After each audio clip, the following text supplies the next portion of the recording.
Então, iniciando a gravação, então, aula do dia 20 de abril de 2021. Vamos, em plena pandemia, dar continuidade, então, à nossa análise sobre o Estado, sobre o nazifascismo. Bom, ontem nós começamos, então, a fazer essas costuras históricas, teóricas, importantes para entender a ascensão do nazifascismo. Nós mencionamos, então, aqueles estados, potências econômicas, industriais, né, já em 1910, que estavam divididos entre aqueles estados que precisavam de espaço, né, para a exploração de recursos naturais, mão de obra barata, mercado consumidor para suas indústrias poderosas, e outros já tinham, né, partido para a conquista, né, invasão desses espaços há mais tempo. Então, mencionamos que, de um lado, os Estados Unidos, Inglaterra e França, que já são impérios coloniais importantes, né? A Inglaterra, a França e os Estados Unidos, países que já partiram para essas. E aí, Samela, bom dia. Países que partiram para essas invasões, né, e exploração de recursos há mais de 100 anos. E outros 3 estados que, em alguns casos, como na Inglaterra, há bem mais de 100 anos. E outros casos, como a Alemanha, Itália e Japão, que são estados recém-criados, né, que estão aí no auge da construção da sua identidade nacional, do nacionalismo, com indústrias poderosas também, mas que precisam ir atrás desses espaços já conquistados pelos outros 3. Então, isso aí começa a mostrar justamente uma base, né, histórica para a gente entender a ascensão do nazifascismo. Esses 3 estados vão à Primeira Guerra Mundial atrás do espaço e saem derrotados. Logo após a Primeira Guerra Mundial, 1919, o Tratado de Versalhes, uma repartição novamente do mundo, né, entre estados coloniais, imperiais, e esses estados são deixados de lado na repartição do mundo. Os derrotados, a Alemanha, a Itália, que muda de lado no meio da guerra, mas também é excluída dessa repartição do mundo, e o Japão. Lembrando, então, também, um outro elemento que nós colocamos aí é que... Espera aí, gente, só um minuto. Deixa eu desligar esse negócio aqui.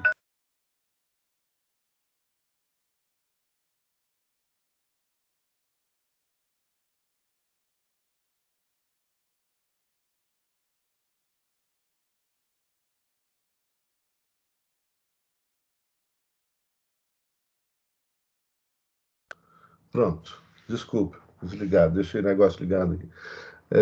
Então, esses estados, então, lembrando que acontece com os estados nacionais, repercute, obviamente, diretamente na economia nacional e nas grandes empresas nacionais. Ou seja, há, nessa época, uma economia nacional e uma vinculação, né, direta entre as grandes empresas nacionais e o que acontece com a economia nacional.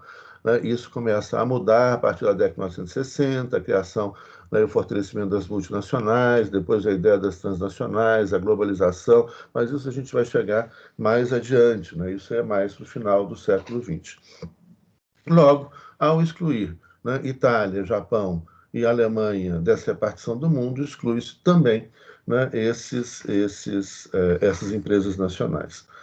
Um outro elemento que é, nesse momento da Primeira Guerra Mundial, há uma ascensão do discurso social, uma crise radical do liberalismo, atacado pelo conservadorismo, então esses conceitos são fundamentais para a gente entender também tudo isso. O liberalismo morre nessa Primeira Guerra Mundial, essa experiência, e vem, então, o discurso social. E esse discurso social vai ter, então, 3 vertentes, né, inicialmente falando. Né, e, obviamente, isso é uma simplificação.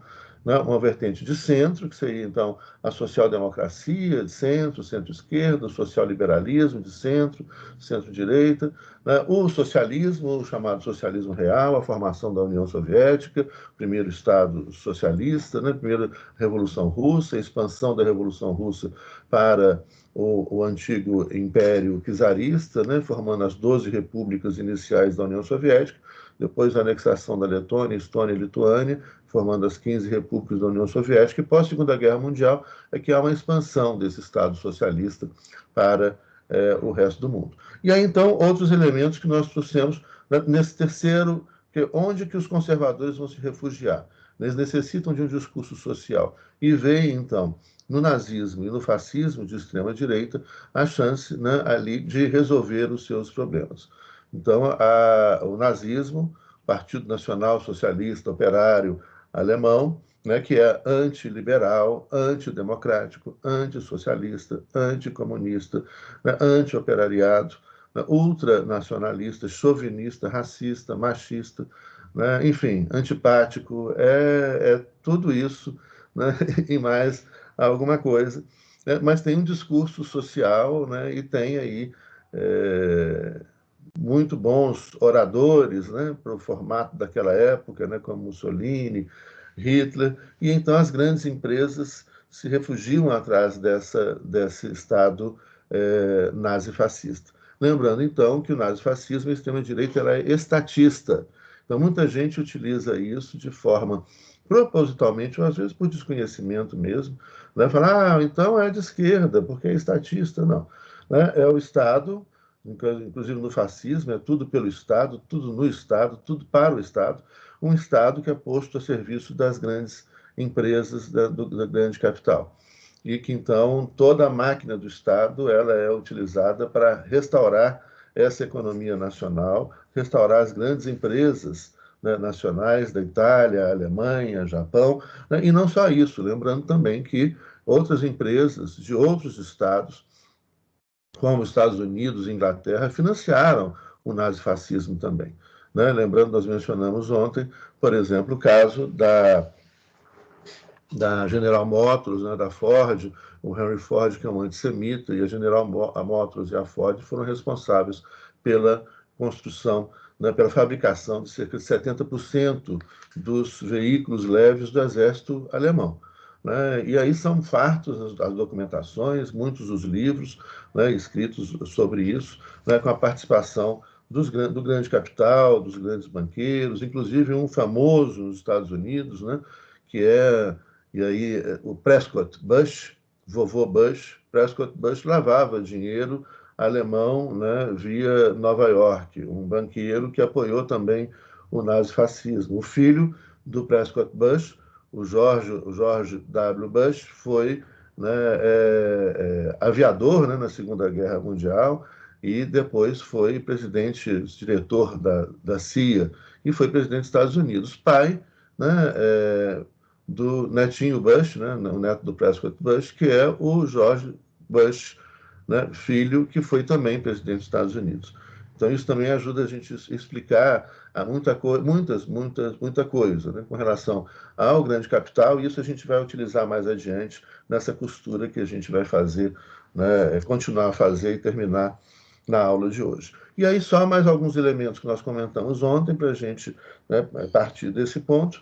O nazifascismo, ele essencialmente ele necessita da mentira, né? Então ele mente, você vai ter um discurso construído para cada público, né? Ele não pode falar a verdade, ao que ele veio, né, ou o que ele mente. Isso é a essência do fascismo e do nazismo. Aí eu recomendo vocês assistirem um filme sensacional, um documentário nazista, vocês encontram no YouTube, produzido pela Leni Riefenstahl, né, que chama O Triunfo da Vontade. Eu vou escrever para vocês aqui. O Triunfo da Vontade. Basta vocês colocarem o título do filme no YouTube, vocês encontram. É um documentário, umas 2 horas de duração, A Leni Riefenstahl, ela foi uma cineasta, né, da época do nazismo, nazista, mas depois ela se arrepende, depois da guerra vai para os Estados Unidos, vive nos Estados Unidos até 100 anos. Se arrepender aí, a gente nunca sabe, né? Aí teria que ser psicanalista dela para saber o grau de arrependimento dela. Mas ela vai para os Estados Unidos e ela é considerada uma grande cineasta. Ela tem duas obras. O cinema nazista, né, produzia muita coisa, muito material de propaganda, e ela tem dois documentários famosos e premiados, muito bem feitos, que vale a pena assistir também para entender, né, o nazismo. Esse, O Triunfo da Vontade, onde ela faz uma cobertura do Congresso do Partido Nazista em 1934, um ano depois que Hitler chegou ao poder, e ali então ela traz discursos de Hitler. Vocês vão ver como que ele prepara um discurso para atingir cada público. Nós vamos trabalhar isso hoje. Né? Então, ele tem um discurso para os jovens, um discurso para os camponeses, um discurso para os operários, um discurso para a classe média, né? Um discurso para os desempregados, e o seu discurso verdadeiro, que é o discurso para o empresariado, que o protege, que o financia e que usufrui do nazismo, do empresariado alemão. Vocês encontram aí na internet, né, fotografias dessa época e documentos. Depois vocês colocam, por exemplo, né, uma fotografia fácil de encontrar na internet do Henry Ford em Detroit recebendo uma medalha, uma suástica, uma medalha nazista do cônsul alemão em Detroit, nos Estados Unidos. Né? Vocês encontram fotografia do Hitler cercado pelos grandes empresários alemães, fotografia do Mussolini cercado pelos grandes empresários italianos que financiam isso. Né? Então você tem a ideia de um Estado a serviço, né, das grandes empresas, né, da recuperação econômica das grandes empresas nacionais, né, a serviço do grande capital. Né? O discurso nazifascista é um discurso emocional, ele não é racional, então isso é um outro elemento muito importante. Né? Ele é um discurso que é um discurso de afeto, né? Afeto e que gera o afeto negativo. Né? Afeto não é necessariamente positivo, o afeto negativo, o ódio, né? E o ignoródio. Então isso alimenta uma outra coisa. Ele é um discurso de ignoródio, né? De ignorância e de ódio, como paixões humanas, né? Porque ele é um discurso superficial, ele é um discurso simples, né? Ele é um discurso que não admite argumentação, ele é superficial, não há como discutir ou argumentar com um fascista, um nazista. Ele está no campo do ódio, ou seja, está no campo da afetação emocional. Né? Então ele tá desestabilizado emocionalmente. Isso a gente pode ver muito hoje no Brasil, nos Estados Unidos, em outros lugares do mundo. As pessoas estão desestabilizadas. Se você tentar argumentar, ela te xinga. Né? Se você insiste em argumentar, ela é capaz de te agredir, e dependendo do contexto, né, e que esperemos que não chegue, que a gente chegue nesse contexto, mas ela é capaz até de matar. Né? Mas até isso acontece também. Né? Isso já acontece. Então, é um discurso de simplicidade intelectual. E a gente tem um grande problema para combater esse discurso. Né? Por quê? Veja bem, eu estou aqui num esforço com vocês desde a aula de ontem, né? A aula de ontem foi quase uma aula de 2 horas, né? E hoje também nós vamos aí para vamos, né? Para adiante aí com mais 1 hora e meia de aula, né? Para explicar o nazifascismo. Ou seja, eu estou aqui de forma resumida, que a gente pode dar um curso sobre o nazifascismo, para tentar explicar e tornar, né, compreensível, logicamente, né, entender a lógica do nazifascismo, para não cair mais nessas armadilhas. Né? Estou usando aqui 3, 4 horas do tempo de vocês. Né? Enquanto o nazista e o fascista desmonta isso aqui com uma fala de 10 segundos. Ele chega e fala, mentiroso, comunista, e parte para a agressão. Acabou. É só isso que ele tem a dizer. Né? É só isso que o fascista e o nazista têm a dizer. Mas basta para as pessoas que estão mergulhadas no ódio e no emocional. Então, é uma luta desigual. Né? É uma luta desigual. Tem até um programa muito interessante. Estou vendo mãozinhas levantadas, já vou atender essas mãos levantadas, tá, gente? Só um minutinho. Mas tem um programa que foi feito, aquele Porta dos Fundos, que eu acho muito interessante, muito inteligente. Eu acho que parou, né? Eu não sei, eu não tenho recebido mais comunicação deles. Mas eu acho um programa muito interessante. E eles fizeram algumas edições do Porta dos Fundos com debates interessantíssimos. Eles são muito inteligentes. E eu acho que a comédia, né, a arte, ela é uma maneira muito eficiente de dizer o que a gente, muitas vezes, no campo da ciência, demora muito tempo para falar, né, em pouco tempo. História em quadrinhos, que eu amo, as tirinhas, né, às vezes contam coisas, a música, a arte em geral, né, a comédia. E aí, o que é interessante, gente, nesse programa que eles fizeram, então eu vou procurar, Júlia, obrigado. Eu não tenho mais recebido a comunicação, antes eu recebia, né? Não, vou me inscrever de novo lá. Eles fizeram uns programas que eram assim, debates. Olha só, que inteligente. Né? Mas aí a gente tem que assistir. Eu vou procurar depois, vocês procurem aí, e eu coloco para vocês o link. Aí tinha, por exemplo, um debate sobre aquecimento global. Aí aparecia uma cientista, isso no programa lá. E aí tinha o repórter lá no meio, né? Nós somos uma imprensa livre e neutra. Então vamos dar oportunidade para os dois lados falarem. Aí vinha o cientista, a cientista começava a falar, mas você tem só 1 minuto para falar.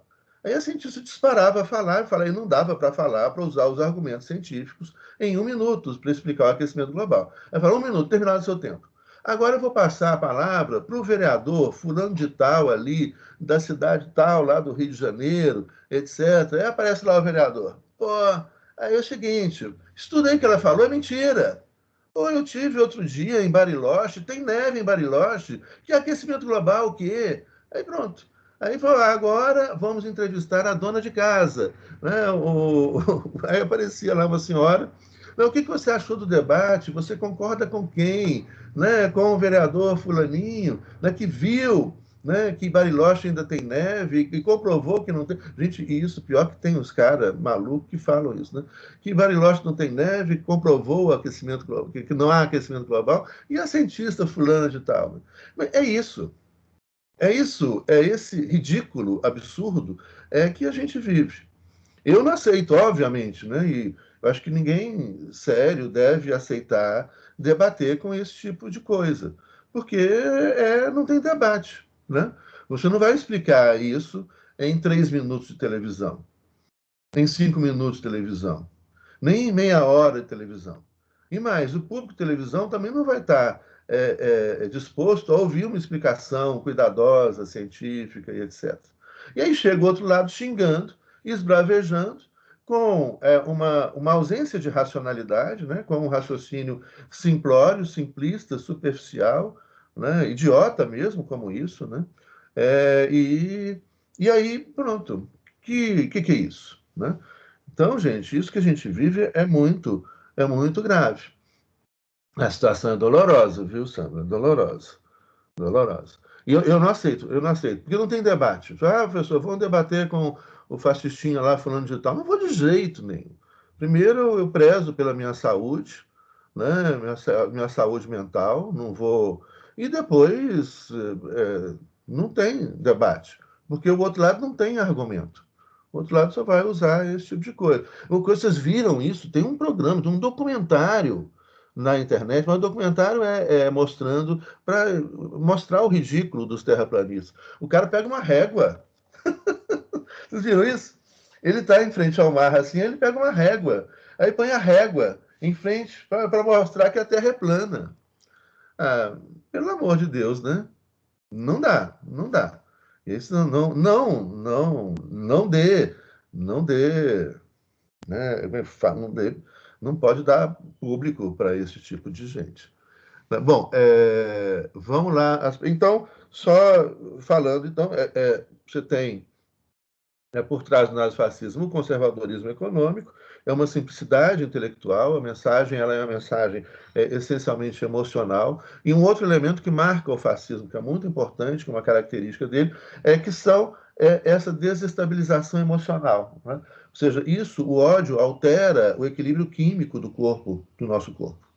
Quando a gente está amando loucamente, apaixonado, né, ou odiando loucamente, né, no ignoródio, o nosso corpo ele se comporta de forma diferente. Há um desequilíbrio químico do nosso corpo. E isso afeta os nossos órgãos. Por isso que a gente fala que essa guerra é uma guerra de afetos. Ela afeta o nosso coração, intestino, estômago, fígado, nervos. Afeta a química do nosso corpo. Essas pessoas estão quimicamente desequilibradas, né? Então, elas não vão raciocinar. É igual quando a gente está perdidamente apaixonado por uma pessoa, né? Aí, aquele amor apaixonado, né? Porque o amor é muito maior do que o amor-paixão, mas o amor-paixão é muito gostoso também. Só que é um perigo, porque a pessoa faz a gente de bobo, faz o que quer da gente, e a gente está lá apaixonado e deixa, porque a gente não está raciocinando direito. A gente não está pensando com a cabeça, né? A gente está pensando com outros órgãos do corpo, e aí não vai, está quimicamente, né, afetado.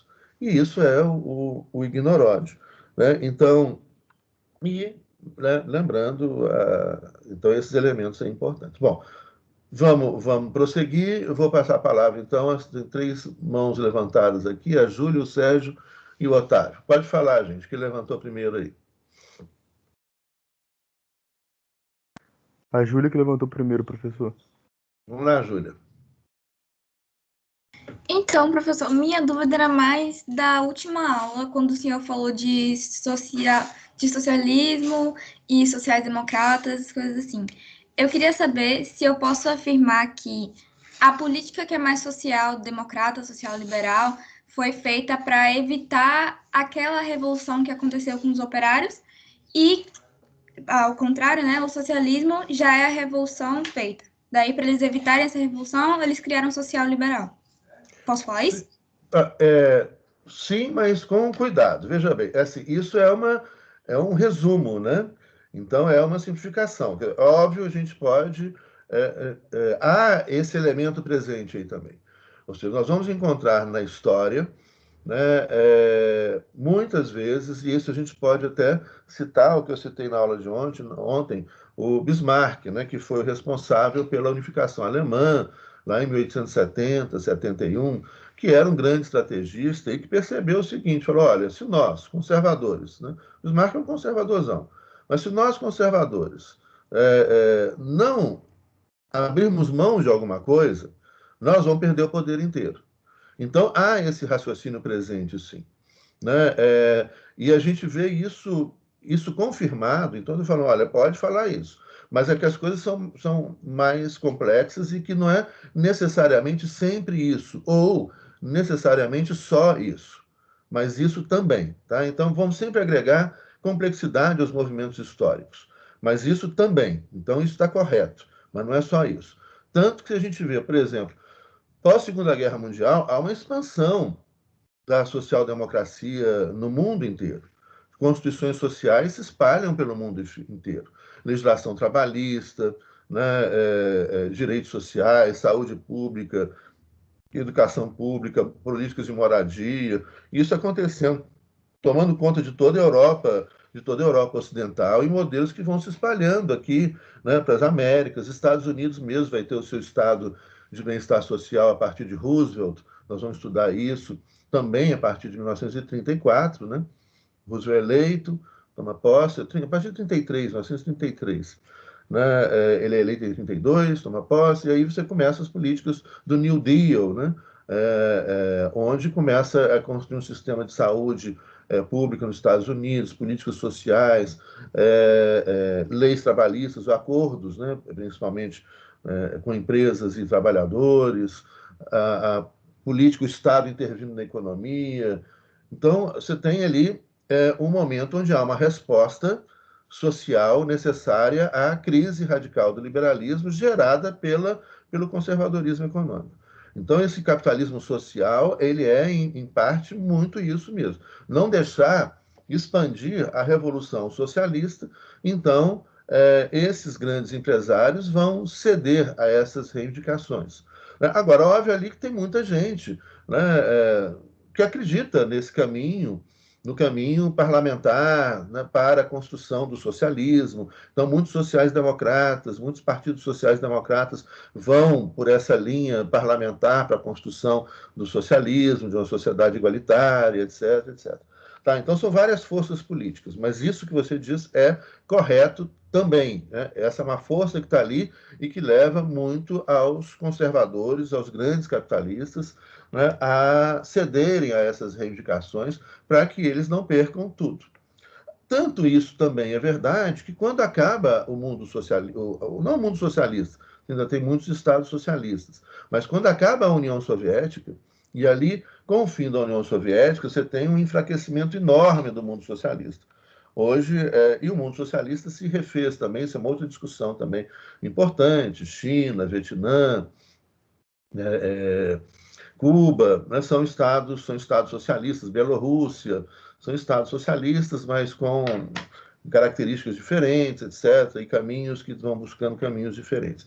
Mas, com o fim da União Soviética, cai um monte de estados socialistas. Né? Então, cai a União Soviética, que são 15 estados ali, Letônia, Estônia, Lituânia, né? Eu já mencionei Tadiquistão, Uzbequistão, Turcomenistão, Bielorrússia, Ucrânia, Geórgia, né? Além da própria Rússia.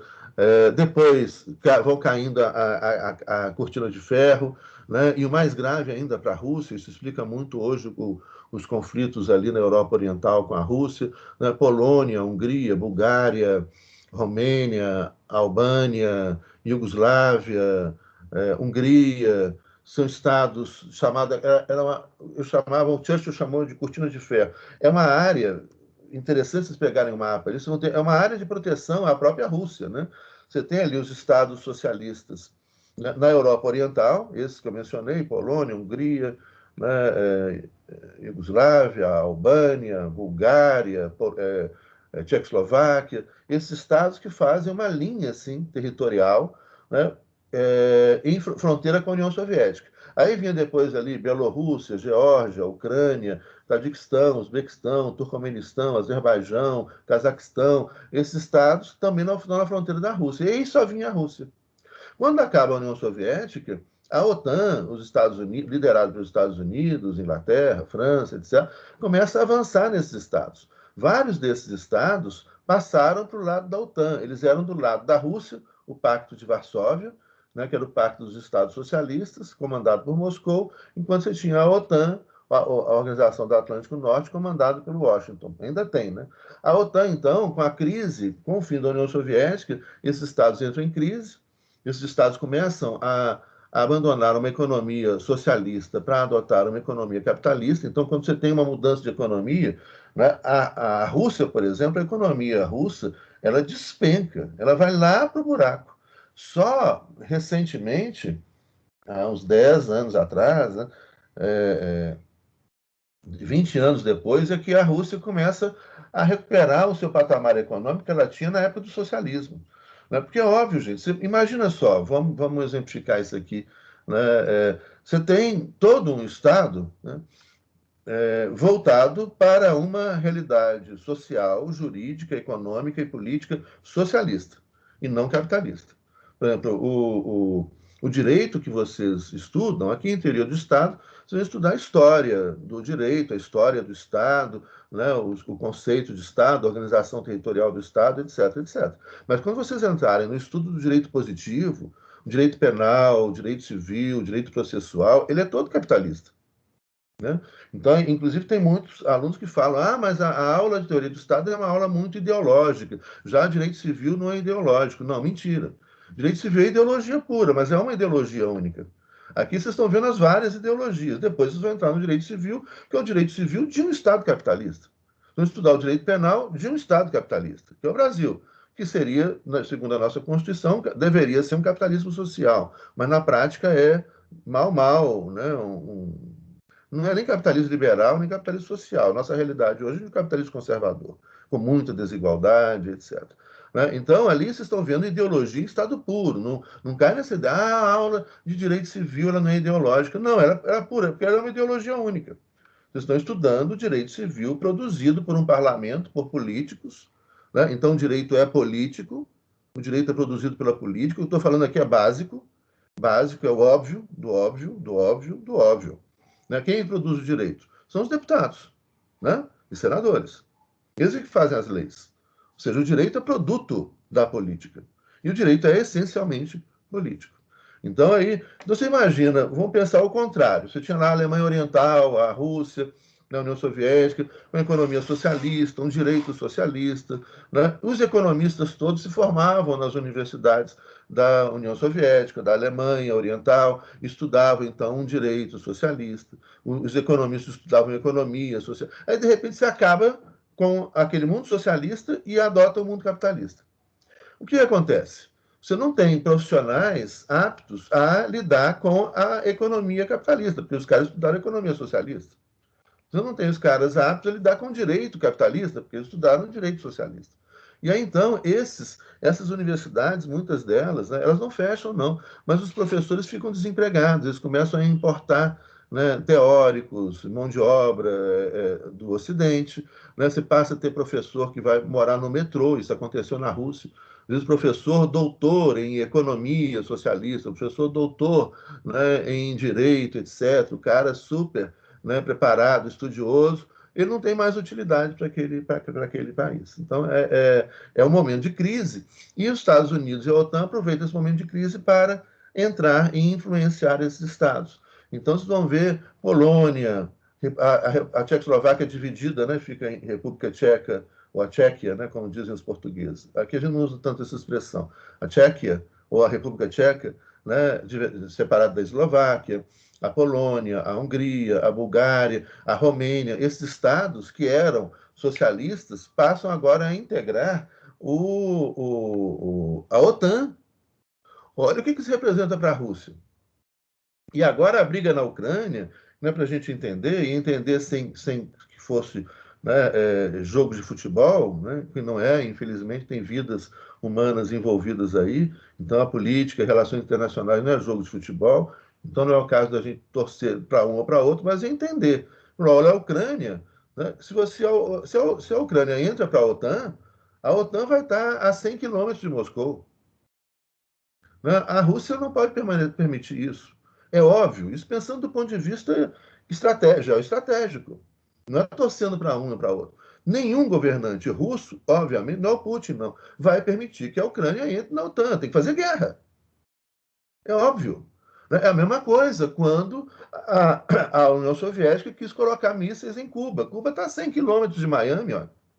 Dá mais distância de Washington, porque Washington está lá em cima. Mas está em 100 quilômetros de Miami. Os Estados Unidos vai deixar que você coloque mísseis atômicos em Cuba? É óbvio que não, tem que ir à guerra. E os Estados Unidos cercou Cuba, não deixou os navios russos, soviéticos entrarem e disposto à guerra, é lógico. Você não tem outra opção, eles tinham que fazer a guerra. Isso raciocinando dentro da geopolítica e relações internacionais. Né? Sem ser inocentezinho, bonzinho de achar que tem malzinho e bonzinho, não. Você tem interesses. Tem interesse de um lado e do outro. E é óbvio, assim como os Estados Unidos não vai permitir que você ponha mísseis, né, em Cuba, a Rússia não pode permitir que se coloque mísseis da OTAN na Ucrânia. É óbvio. E a única opção é a guerra. Óbvio. Né? E aí deixando de fantasia, né? Daquela coisa, o Putin é malzinho, o Biden é bonzinho, tem bonzinho não. Né? E o Biden chamou o Putin de assassino, o Biden também é assassino. Você pensa, olha, não é possível você ser presidente da Rússia ou presidente dos Estados Unidos sem ser assassino. Isso também é óbvio, não estou falando nenhuma novidade aqui. Os caras mandam matar, os caras mandam bombardear. Tem que ser assassino, gente. Você pode ser presidente do Brasil, né, sem cérebro, pode ser presidente do Brasil sem ser assassino, mas presidente dos Estados Unidos e da Rússia não dá. Né? Presidente dos Estados Unidos e da Rússia manda matar. É império. O império manda matar. E o cara manda matar. Né? Você vai ver o Obama, bonzinho, simpático, o Obama lá com a Hillary Clinton, vocês lembram disso? Eles assistiram o assassinato do Osama Bin Laden pelas tropas americanas. Foi transmitido para eles, eles viram ao vivo o cara sendo morto. Né? Então, são assassinos. O Biden não falou nenhuma novidade. Né? O Biden também é. Então, bom, mas aí é só uma coisa para vocês deixar de fantasia, né? Dessa coisa de achar que a gente está em filmes de Hollywood, que tem um bonzinho, um malzinho. O jogo é pancada. tem lógica própria, né? E para a gente entender o mundo, a gente tem que entender essa lógica das relações internacionais, da teoria do Estado, para a gente entender o mundo de verdade. E não ficar ali como se fosse torcendo para jogo de futebol, né? Estados Unidos versus Rússia. Aí você torce para o voleibol, basquetebol, né? Futebol. Agora, para a política internacional, não, porque tem, né? Não é assim que funcionam as coisas. Então, gente, para variar, eu sempre me alongo das minhas respostas. Vocês podem mandar eu parar de falar, mas enfim, nós temos que, nós temos que ver se termina isso hoje. Se não terminar, não tem problema também, mas vamos ver a outra mãozinha levantada. Eu respondi mais ou menos a pergunta? Respondeu, professor. Respondeu. Obrigada, viu? Eu fui muito além, né, na verdade, mas assim, desculpa, eu vou empolgando aqui. Mas, enfim, também não é mal, não, porque são informações importantes, é um raciocínio lógico importante, né, que eu acho que é importante vocês aprenderem.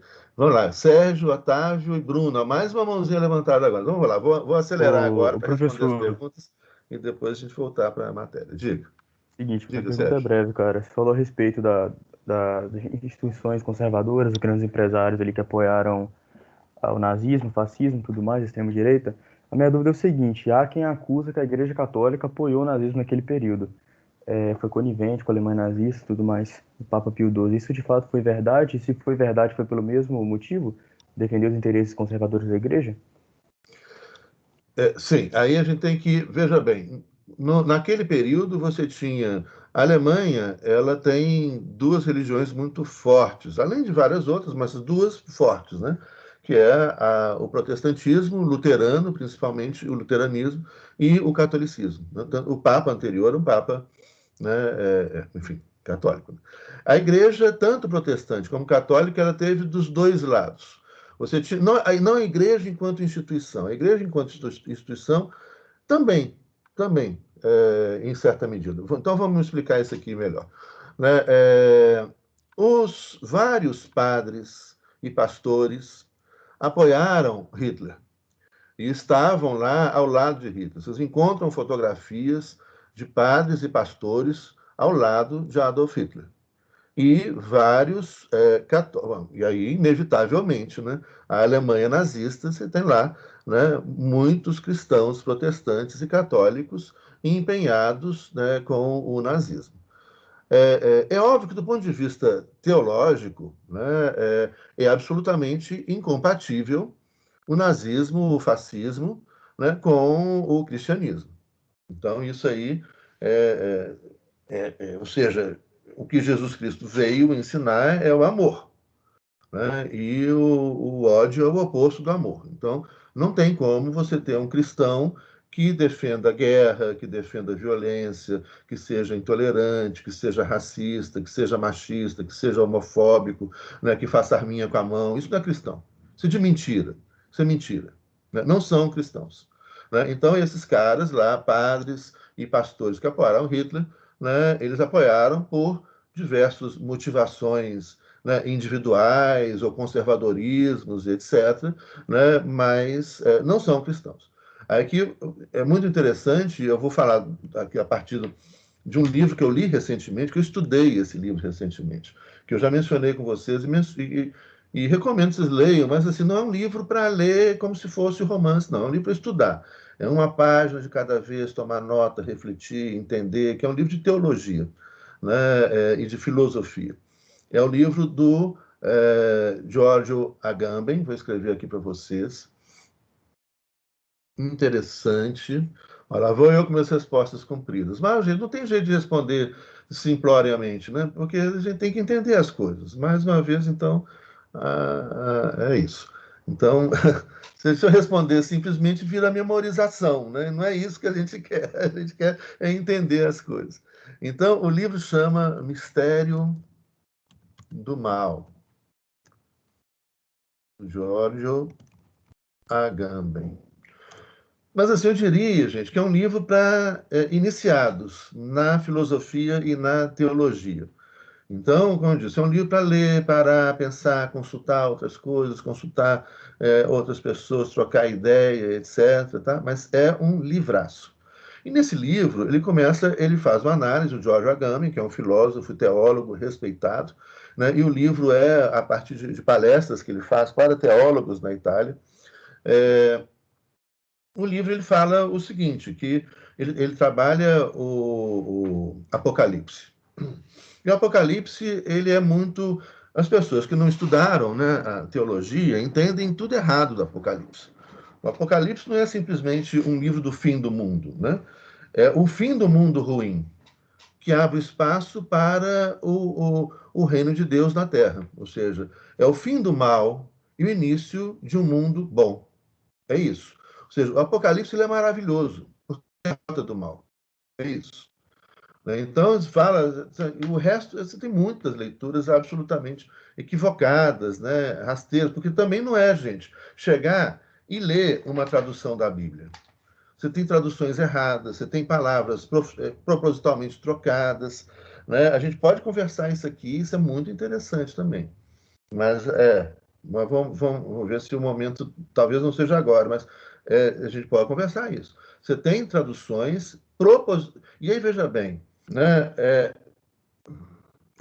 Você tem um livro que foi escrito em hebraico antigo, não o hebraico religioso, não o hebraico hoje falado em Israel, por exemplo, né?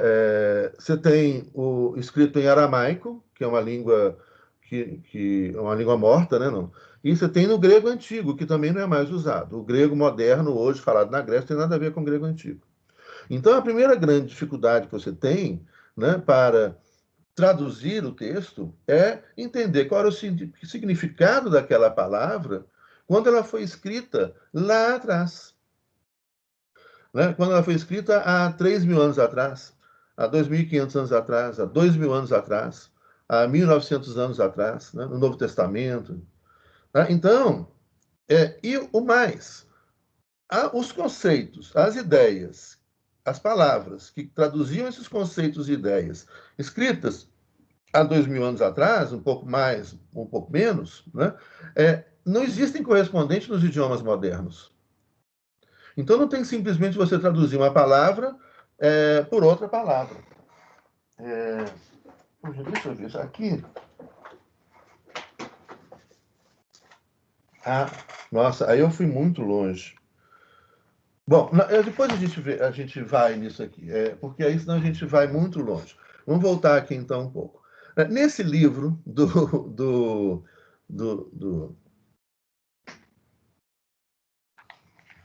Gente, como eu acabei de falar o nome dele, esqueci, fugiu. Nesse livro, O Mistério do Mal, Giorgio Agamben, esse livro, O Mistério do Mal, de Giorgio Agamben, né, nesse livro ele fala o quê?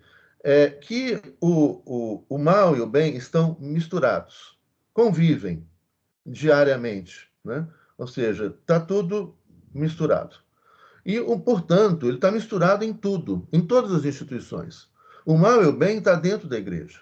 O mal está lá, né, ao lado do bem, dentro da igreja, dentro das igrejas, né, dentro das instituições todas, né, dentro, às vezes, da nossa casa, né, né, esse cara aí que matou o filho, gente, que coisa, isso enfim, o mal e o bem estão convivendo, né, nas instituições do Estado, né, na universidade, tem tudo, está lá, todos os lugares. Né? E aí, então, o que seria o Apocalipse? O Apocalipse é um momento onde esse mal que está misturado com o bem, e que muita gente de boa fé acha que o mal é o bem, embora... e aí, essa palavra... Não, aí é muita coisa. E essa palavra, o mistério, né? O que seria o mistério? O mistério é algo que está na nossa cara e que a gente não vê. O mistério não é algo ocultado. Né? Mas o mistério, então, ele só é revelado para os iniciados. Ou seja, para aqueles que conseguem ver o óbvio.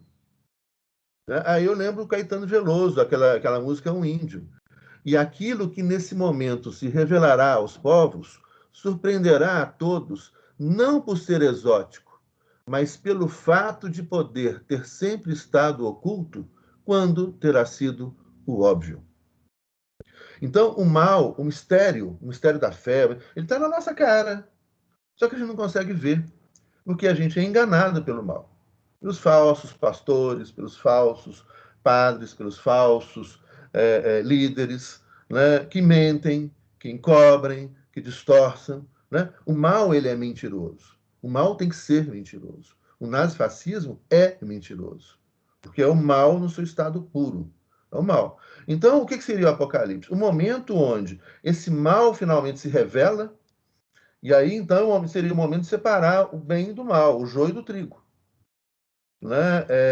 E aí, então, né, nesse momento onde o mal se revela, né, sobre quando o anticristo aparece, para mim o anticristo já está aí, né, no poder do Brasil, já está. Né, quando o anticristo se revela, aí então é o momento da vinda do bem, né, do Messias.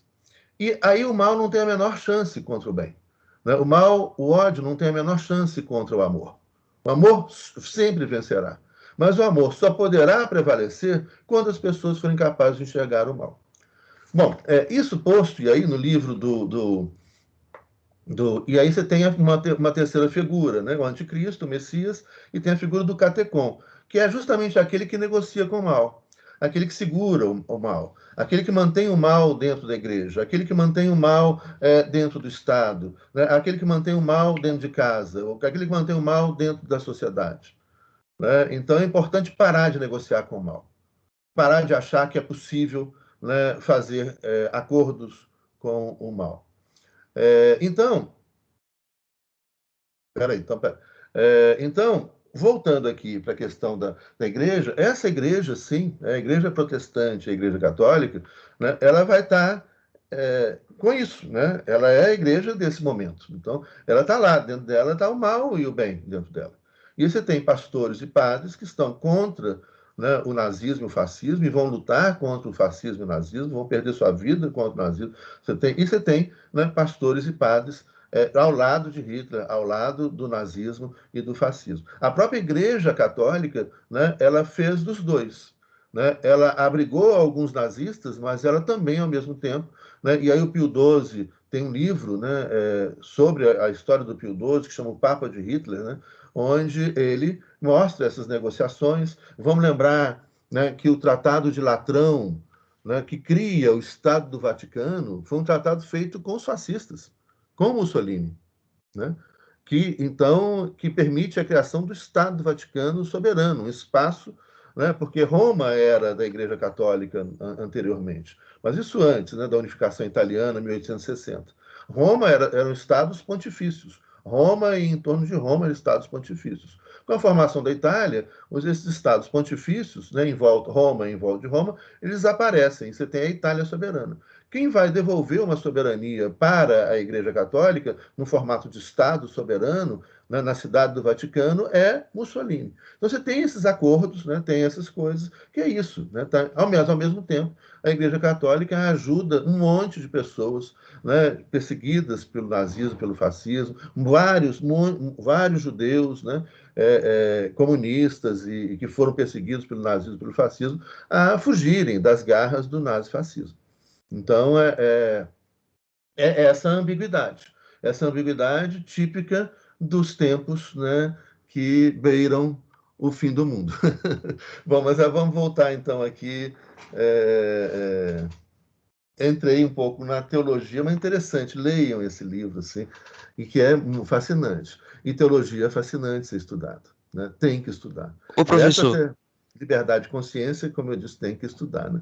Então, vamos lá. Quem? Diga. Foi eu. Mas enquanto, assim, um Estado, o Vaticano, ele se manteve neutro durante a Segunda Guerra, né?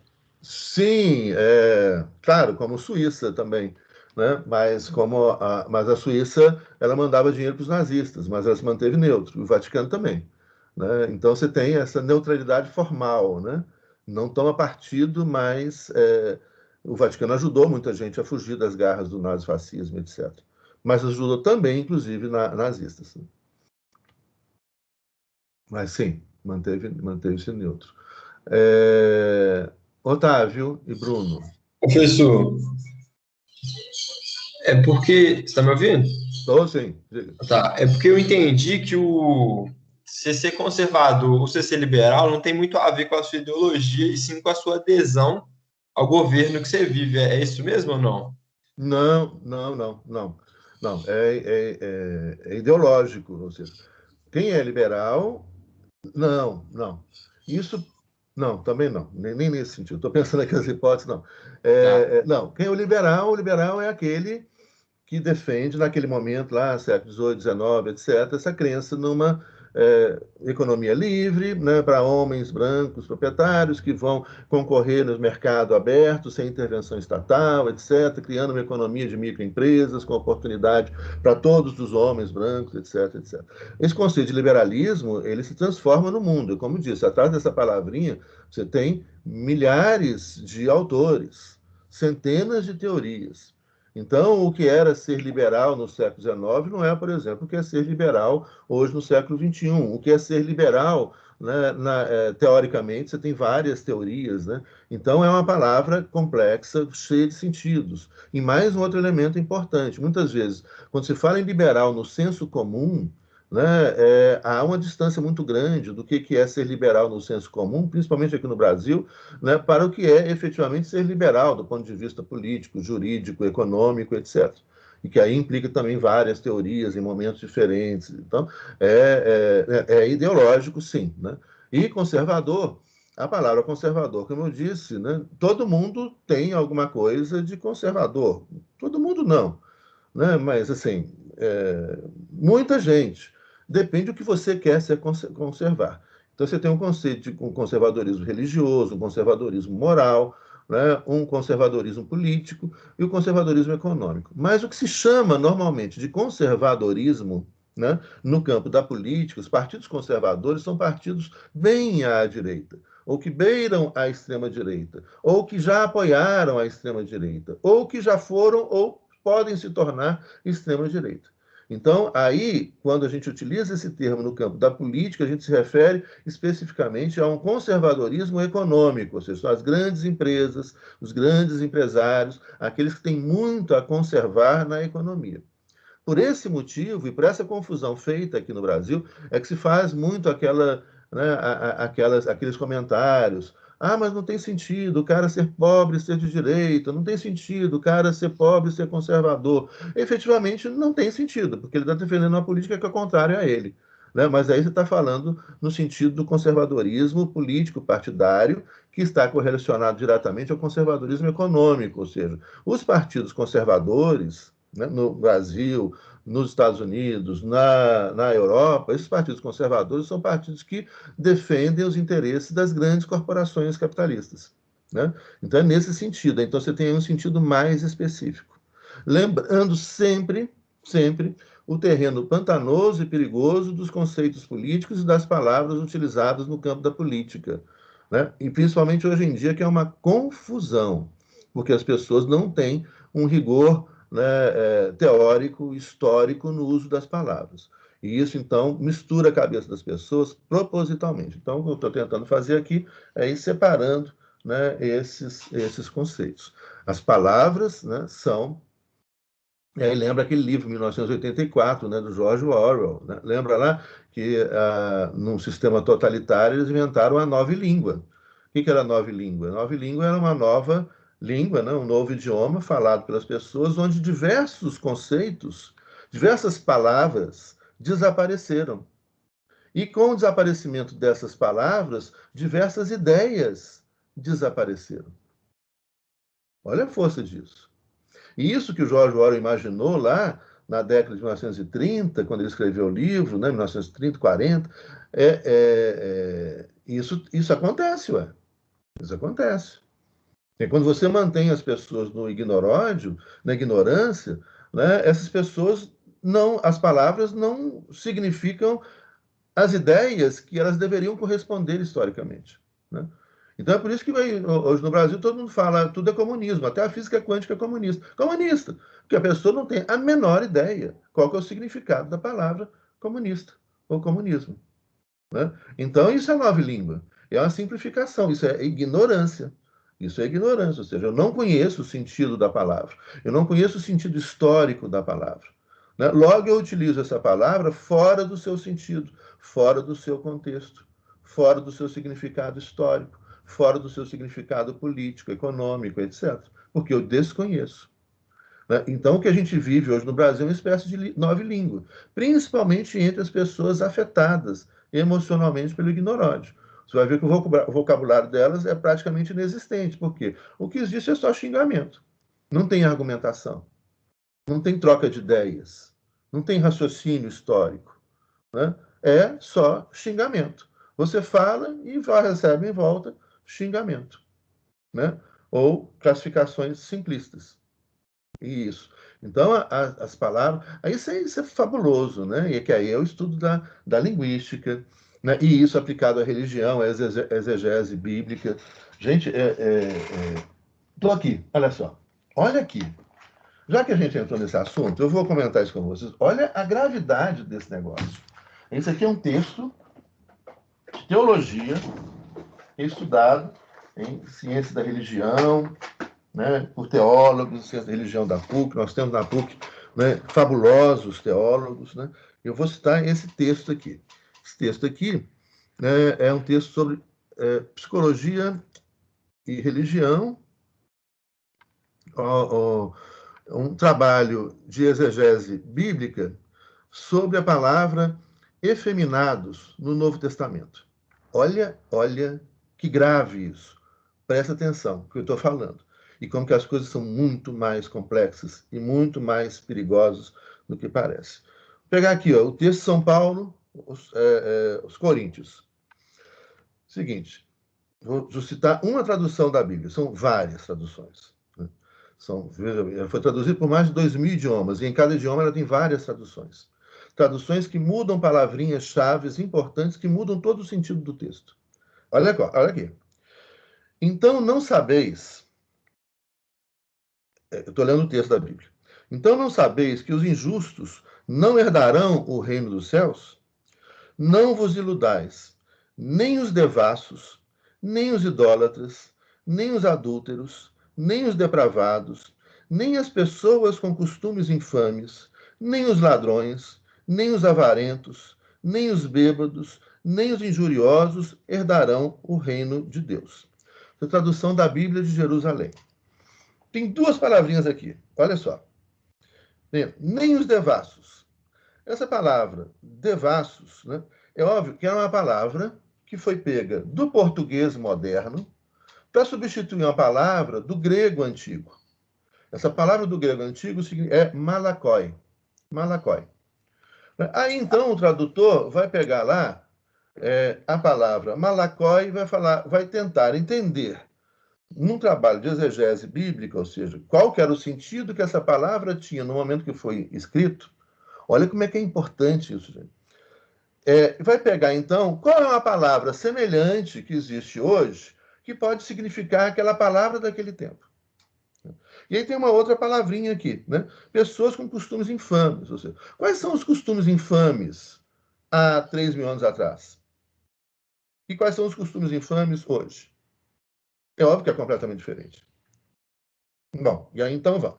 Aí você tem, numa versão, saiu uma versão que é talvez mais comum da Bíblia entre os católicos, que substitui essa palavra devassos pela palavra efeminados.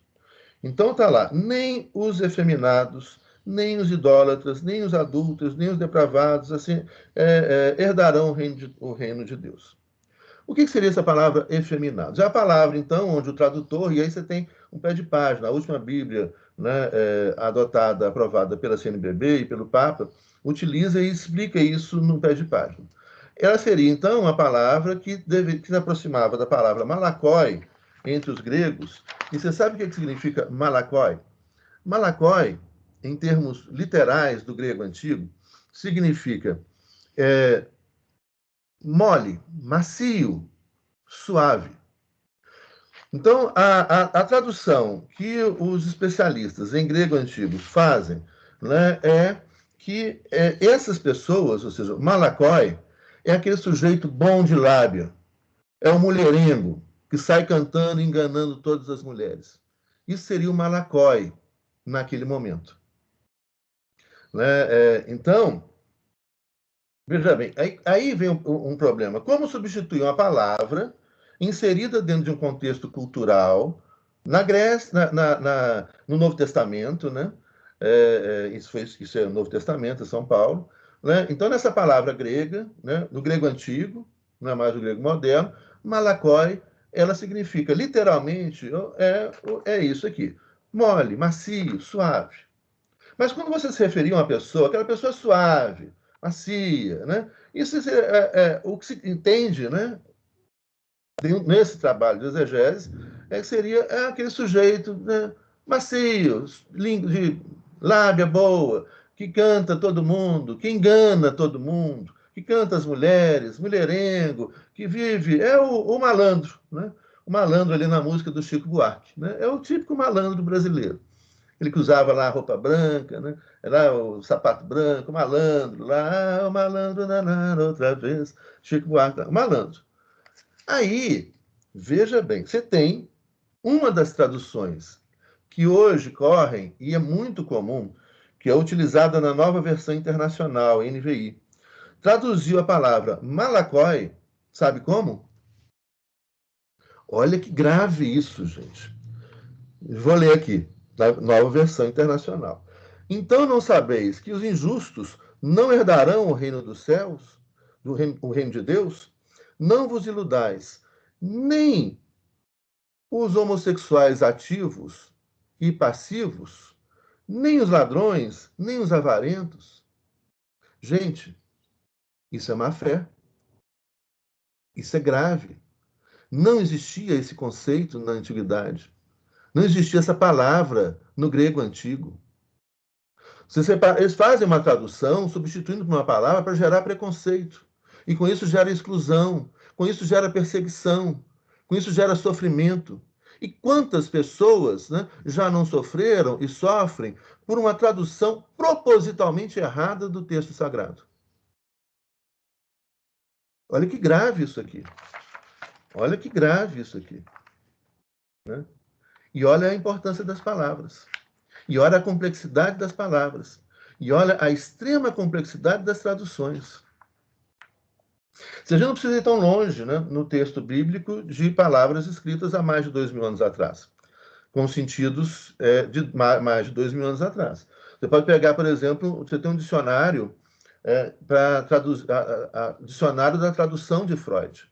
Para entender as palavras que o Freud utiliza no texto dele, que é escrito no final do século XIX, início do século XX, Freud morre em 1939, em Londres, quando começa a Segunda Guerra Mundial. Né? Ele foge, ele nasce no Império Austro-Húngaro, na Boêmia, né? Onde é hoje República Tcheca, mas o alemão dele era um alemão austríaco do final do século passado. E ele era um literato, ele escrevia muito bem, e ele conhecia muito a gramática e a língua alemã.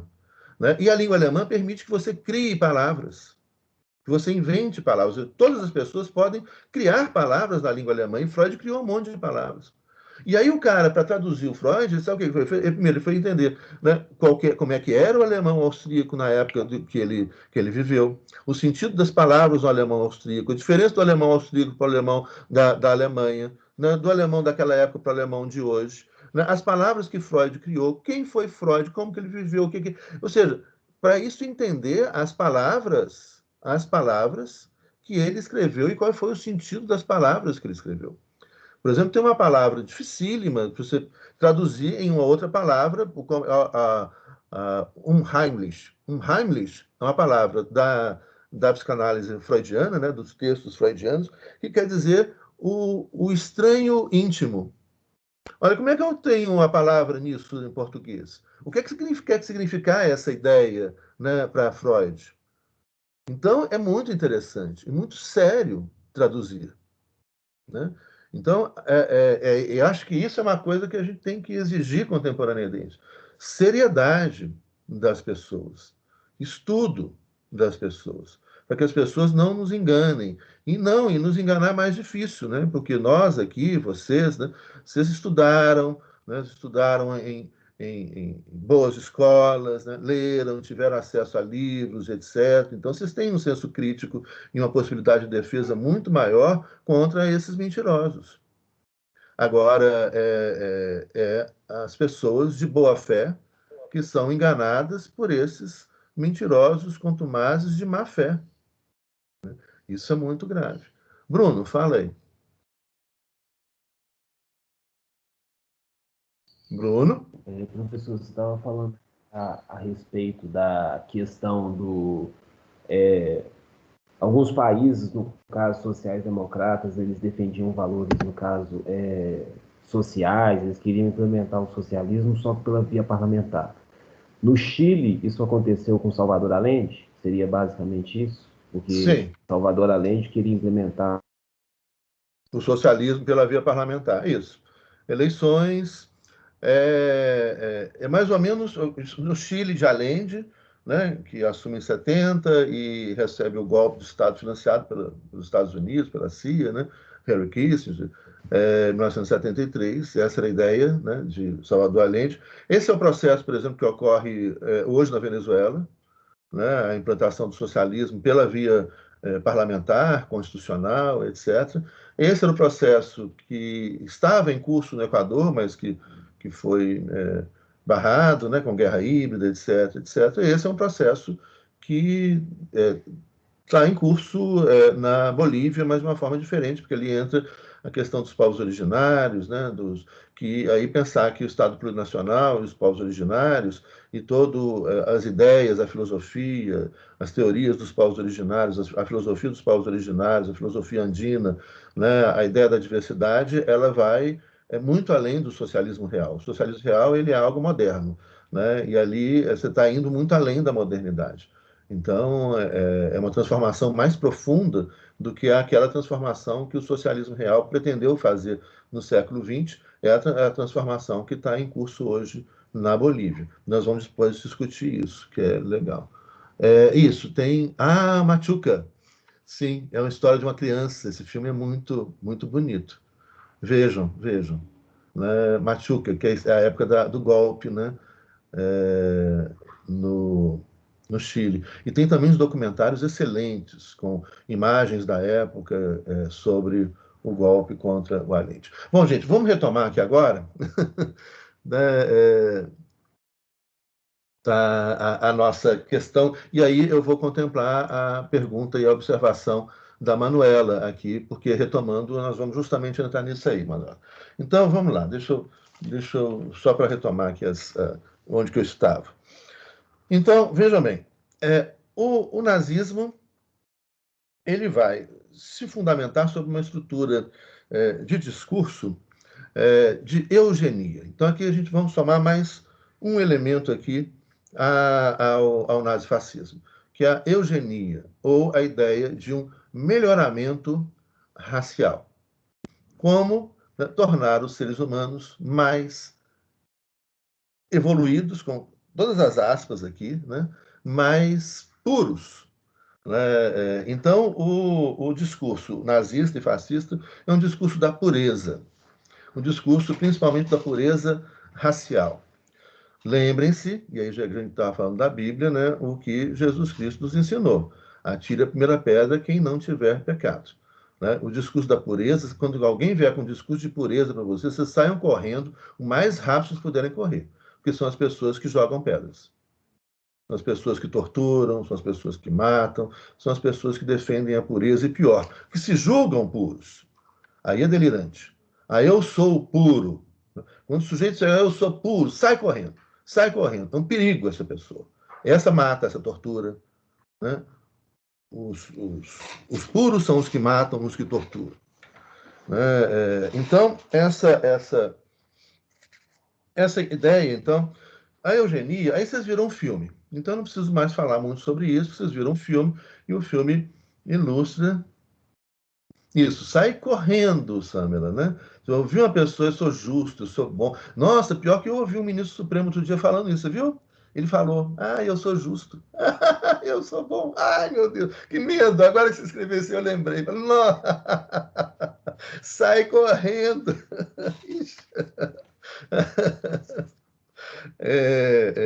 Perigo, gente. Nossa, o mundo está muito doido, gente. O mundo está muito maluco. Legal. Mas nós vamos, justamente esse momento, gente, é o momento do Apocalipse. Nós vamos agora construir o reino de Deus aqui. Vamos mandar os maus para correr para longe e vamos criar um lugar de pessoas, né? Puras e boas.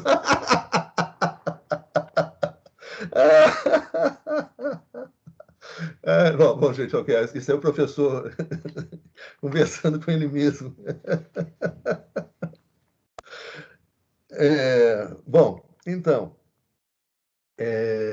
eugenia, lembre do filme, tá? E essa ideia, lembrando, né, que os nazistas, ou seja, que a ideia de eugenia, ou seja, a ideia de melhoramento racial, ela aconteceu em todos os regimes políticos. Do início do século, final do século XIX, início do século. Você tem, por exemplo, um discurso do Ted Roosevelt, né? Não do Franklin Delano Roosevelt, que é o cara que constrói o Estado Social nos Estados Unidos na década de 30, mas do Ted Roosevelt. O Ted Roosevelt, ele tem um discurso que, em 1904, por aí, né? Ele foi o presidente do Canal do Panamá, ele era malzinho, assim. Sim, aquele documentário obrigatório, né? 1900, Eugenia, que explica isso. Né? Ele defendia que os maus americanos tinham que ser esterilizados. Né? E o que seriam a ideia que ele trazia, né? E essa ideia da eugenia vem a partir dos avanços, e o que você faz com esses avanços? Ou seja, com o conhecimento, né, da genética no século XIX, você começa a ter um uso político desse conhecimento genético e um mau uso político do conhecimento genético, né? Um mau uso político da ciência. E mesmo assim, entendendo que a ciência, né, ela não traz verdades absolutas. Né? A ciência também é contextual. Né? A ciência também é relativa. Depende do método. Né? E aí, com a física quântica, há 100 anos atrás, a gente vai justamente perceber disso. Né? Você tem um universo, todo o universo quântico, né, da ciência, da física quântica, da filosofia quântica, que é um universo de absolutas incertezas. Ele fala, olha, né, a gente não transformar a ciência também num fundamentalismo, né? Não transformar a ciência num fundamentalismo religioso, não. Né? Então, é trabalhar com o método, entender que aquela metodologia vai levar a determinados, né, resultados, que muitas vezes a aplicação de um outro método leva a outro resultado, entender as variantes que existem, ou seja, ciência é para pensar, é para duvidar, né, é para raciocinar dentro de paradigmas científicos, de pesquisas, etc., que podem ser revistas. Muitas certezas científicas já foram ultrapassadas, etc. Então, é trabalhar com essa relatividade, é trabalhar com esses elementos, né, de complexidade. Xuxa esses dias lançou um papo. Ah, foi, a Xuxa, pois é. Mas para que entrevistar a Xuxa? Eu quero entender isso. Por que entrevistar a Xuxa? Não entendo. Né? E ela foi bombardeada, pediu desculpas, eu acho que ela não entendeu ainda a besteira que ela falou. E outro dia ela apareceu aí numa outra live aí, né, falando que ela queria ter nascido negra. Aí também a mulher que estava entrevistando ela deu na hora, falou, Você queria sofrer tudo que eu sofri? É mesmo? Não, é porque eu acho, né, a pele escura tão bonita, eu queria ter nascido... Tomar banho na caixa de fósforo, né, Xuxa?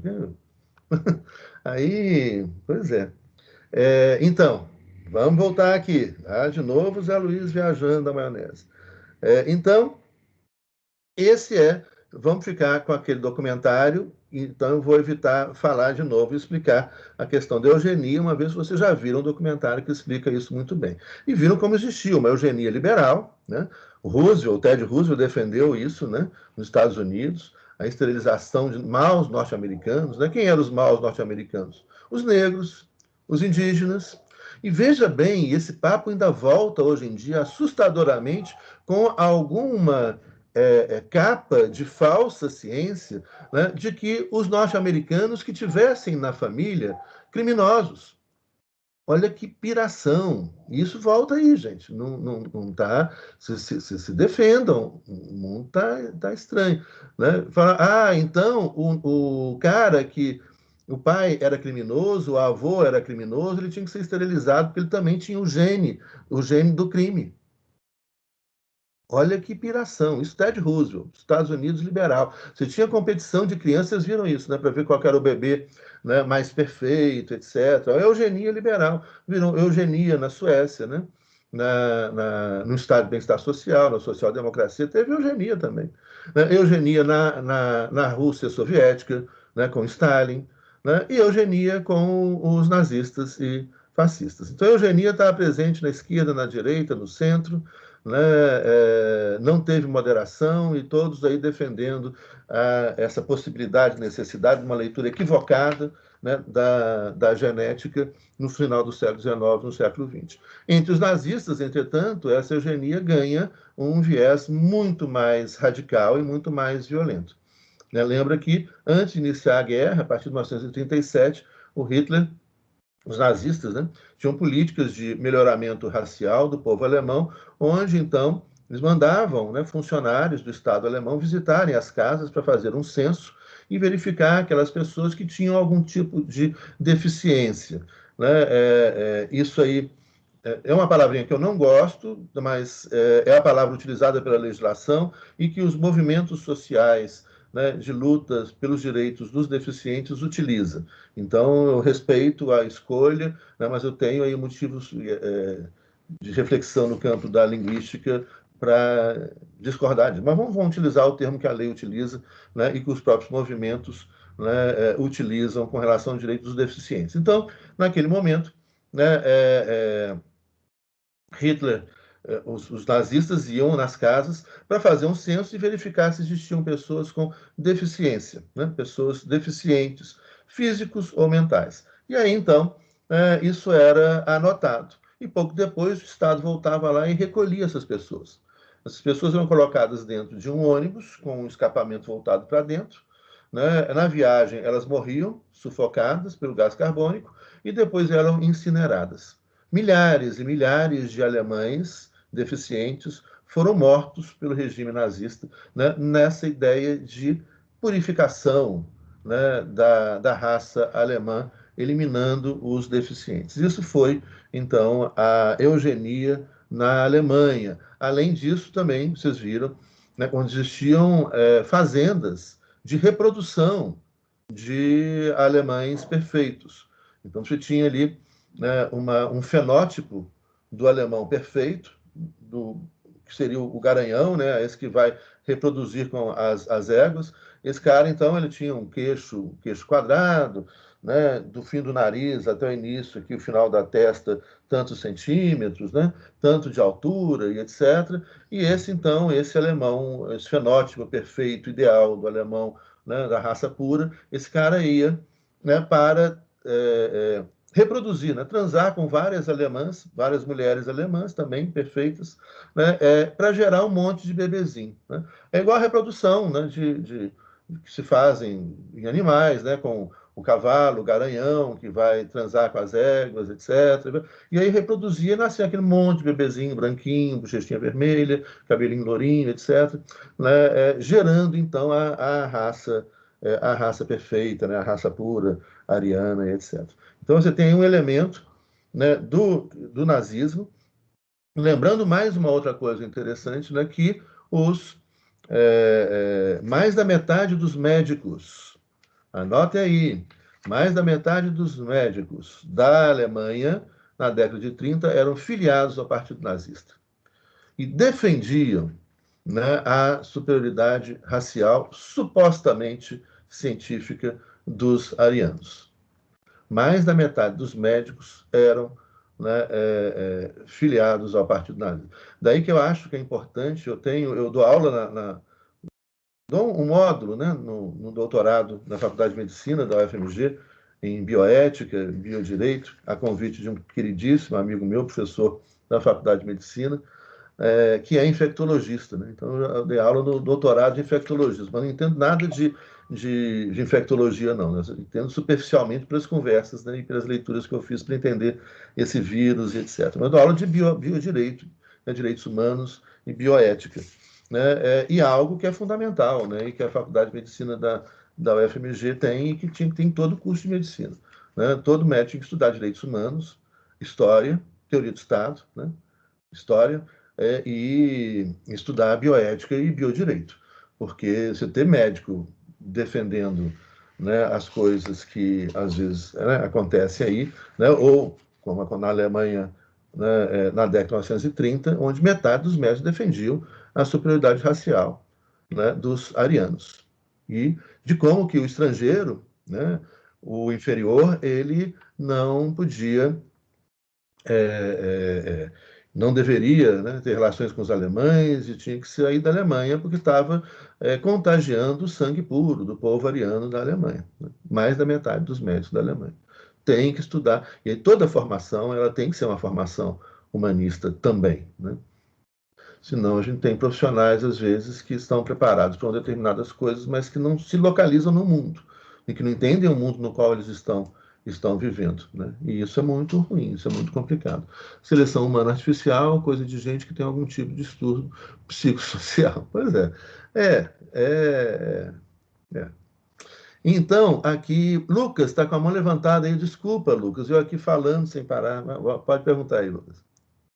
Professor, é porque o nazismo e o fascismo eles têm muitas convergências, tanto que a gente estuda eles juntos. Mas eu queria saber quais são as divergências entre eles para a gente chamar um de nazismo e o outro de fascismo. Ótimo, ótimo. E é a pergunta também, então, vamos. Isso aqui, o outro elemento que a gente vai entrar aqui agora. O fascismo, ele é mais centrado na figura do Estado, né? Então, é tudo pelo Estado, tudo no Estado, e é o Estado a serviço, né, das grandes empresas. Os nazistas, o elemento racismo está também no fascismo, né, da superioridade racial italiana, né, também está, mas menos, né, do que na Alemanha, e isso é mais teorizado na Alemanha do que na Itália. E o nazismo, a ideia central é de uma nação superior. Ou seja, a ideia, então, não é mais o Estado, mas a nação. O fascismo, ele é centrado no Estado. Ele é, então, portanto, do ponto de vista teórico, ele é mais simples do que o nazismo. O nazismo, ele cria uma outra abstração, né, que é a ideia da nação alemã. Então, se a gente pensa Estado-nação, nacionalismo, né? Estado-nação, o fascismo centraliza no Estado, o nazismo na nação. O que seria essa nação? A nação alemã, ela seria essa abstração de algo que existe para muito além dos indivíduos, para muito além das pessoas. Então, também você tem um apagamento do individualismo, do indivíduo. Então, ele também é antiliberal, né? Ele é antissocialista, é anticomunista, é antioperariado, né? Mas ele vai criar essa ideia de que há uma nação e que há uma vontade da nação. Olha que interessante isso. Isso é até difícil de explicar, mas essa nação, ela tem vida. Esse coletivo nacional, ela tem vida. A nação tem valores próprios. A nação tem vontade própria. Mas a nação, portanto, ela é muito maior do que o somatório. A nação não é o somatório. Essa ideia, de certa maneira, já aparece lá no Triunvirato francês, em 1799, com Sieyès, né? A ideia ali dessa nação como algo superior, como uma vontade superior, como algo que existe e determina o fazer das pessoas, determina o agir das pessoas. Tá? Então é como se fosse um espírito, né? Um mega espírito nacional. Essa nação... Espera aí, gente. Essa nação como essa grande vontade. Está aí no filme lá, aquele triunfo da vontade. A vontade do povo alemão. Então essa nação, ela incorpora o quê? Você tem no nazismo a recuperação das tradições, né, do passado, do povo alemão. Ele tem algo, né, que se sustenta nessas tradições, as vestimentas tradicionais, os valores tradicionais do povo alemão, aquilo que diferencia o povo alemão dos outros povos, né, da ideia da superioridade racial. E essa nação veja bem, não é centrado num líder carismático apenas, como Mussolini. Hitler não é apenas esse líder carismático. Né? Essa leitura de Hitler é uma leitura equivocada. Né? Não é diferente de Perón, Getúlio Vargas ou o próprio Mussolini, né? Uma coisa, o peronismo e o getulismo aqui na América do Sul, né, desse caudilismo personalista, desses líderes e ditadores individuais que vão para a esquerda, para a direita, para o centro, etc. Outra coisa, Mussolini, que assume uma condição de extrema-direita e é financiado pelos empresários, né, mas que faz um discurso também popular, mas é o líder personalista, né? Já o Hitler não. O Hitler, ele é uma voz. Ele é o tradutor da vontade da nação. Ele fala pela nação. Ele não fala por ele mesmo. Hitler não é Hitler. E daí a pretensão de um Reich de 1000 anos. Ou seja, o nazismo jamais acabaria com a morte de Hitler. O nazismo continuaria. Por quê?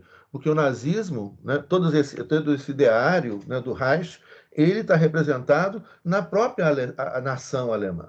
E a nação alemã continua. Embora os indivíduos desapareçam, a nação alemã, a vontade alemã, né, esses sentidos, valores que integram esse ser abstrato dessa nação alemã, ela permanece para além dos indivíduos que desaparecem e perecem. Daí um Reich de 1000 anos. Né? Daí são vários outros, e Hitler, então, ele é simplesmente a voz. Ele fala pela nação. Tanto que Hitler, muito diferente, vão reparar isso, muito diferente de outras figuras, de caudilhos, etc., raramente ele aparece com um uniforme mais pomposo, militar, com brasões e coisa. Ele não faz isso. Ele usa um casaco, em geral, né? Você vai ver ele com uniformes em alguns filmes, etc., com uniforme azul oceano, né? Azul, assim. Mas em geral ele está com aquele sobretudo caque, sem nenhum brasão aqui, sem nada, sem nenhuma coisa, com o uniforme caque por baixo, com uma bota e a suástica no braço, só. Ele é o alemão que traduz a vontade da nação. Ele é que diz o que a nação quer. Ele é que diz o que a nação espera, né, dos cidadãos da Alemanha. Então, é muito mais sofisticado. É muito mais sofisticado. A forma como se atua, né, na psique das pessoas é muito mais sofisticado do que o fascismo italiano. E aí Professor... você tem... Só concluir aqui, pode ser? Só um minutinho para não perder a ideia aqui. Aí você tem... Quase que ela foge. Porque aí vai vindo muita coisa na cabeça e as coisas fogem. Né? Então, essa nação... E aí, o que repercute na teoria do Estado? Até pouco tempo atrás, a gente encontrava livros de teoria do Estado, fascistas e nazistas para ler. E eu acho que não tem problema nenhum ler. A gente tem que conhecer. Não tem problema nenhum. Nós vamos falar, eu vou ler isso aqui, vou ser contaminado. Não. Se for contaminado, é porque já estava com essa ideia antes. Né? Mas então não tem problema, não. Pode ler o Mein Kampf de Hitler. Leia. A gente tem que conhecer o inimigo. A gente pode, muitas vezes, não conseguir ler, porque tem umas coisas tão ruins, tão horrorosas, mas não é o caso. O nazismo ele é sofisticado. Então, como é que seria a teoria do Estado nazista? Essa nação, né, essa vontade superior que paira sobre todos os alemães, ela manda no Estado. Diferente do fascismo. O fascismo, o Estado está a serviço do capital, mas isso não é dito explicitamente. Então, o Estado vai promover o desenvolvimento econômico, nacional, das grandes empresas, vai servir os interesses dos grandes empresários. Mas o Estado está ali como o mais importante. No nazismo, não. É a nação, então, o Estado, a Constituição, as leis, as pessoas, tudo está a serviço da vontade da nação. Olha o perigo que é isso, gente. Olha o perigo que é isso. Sabe quem usou isso? Muita gente usou isso e usa isso. Mas quem usou isso muito foi o de Gaulle, o general Charles de Gaulle, presidente da França, eleito na década de 1960. Várias vezes ele convocou plebiscitos. Olha aí, vamos pensar juntos. Ele convocou plebiscitos para ouvir a vontade nacional, né? E aí, então, para descumprir a Constituição. Ele usava e falou, olha, a nação francesa, por meio desse plebiscito, disse o que queria. Né? Logo, eu vou descumprir a Constituição francesa. Olha a loucura que é essa operação.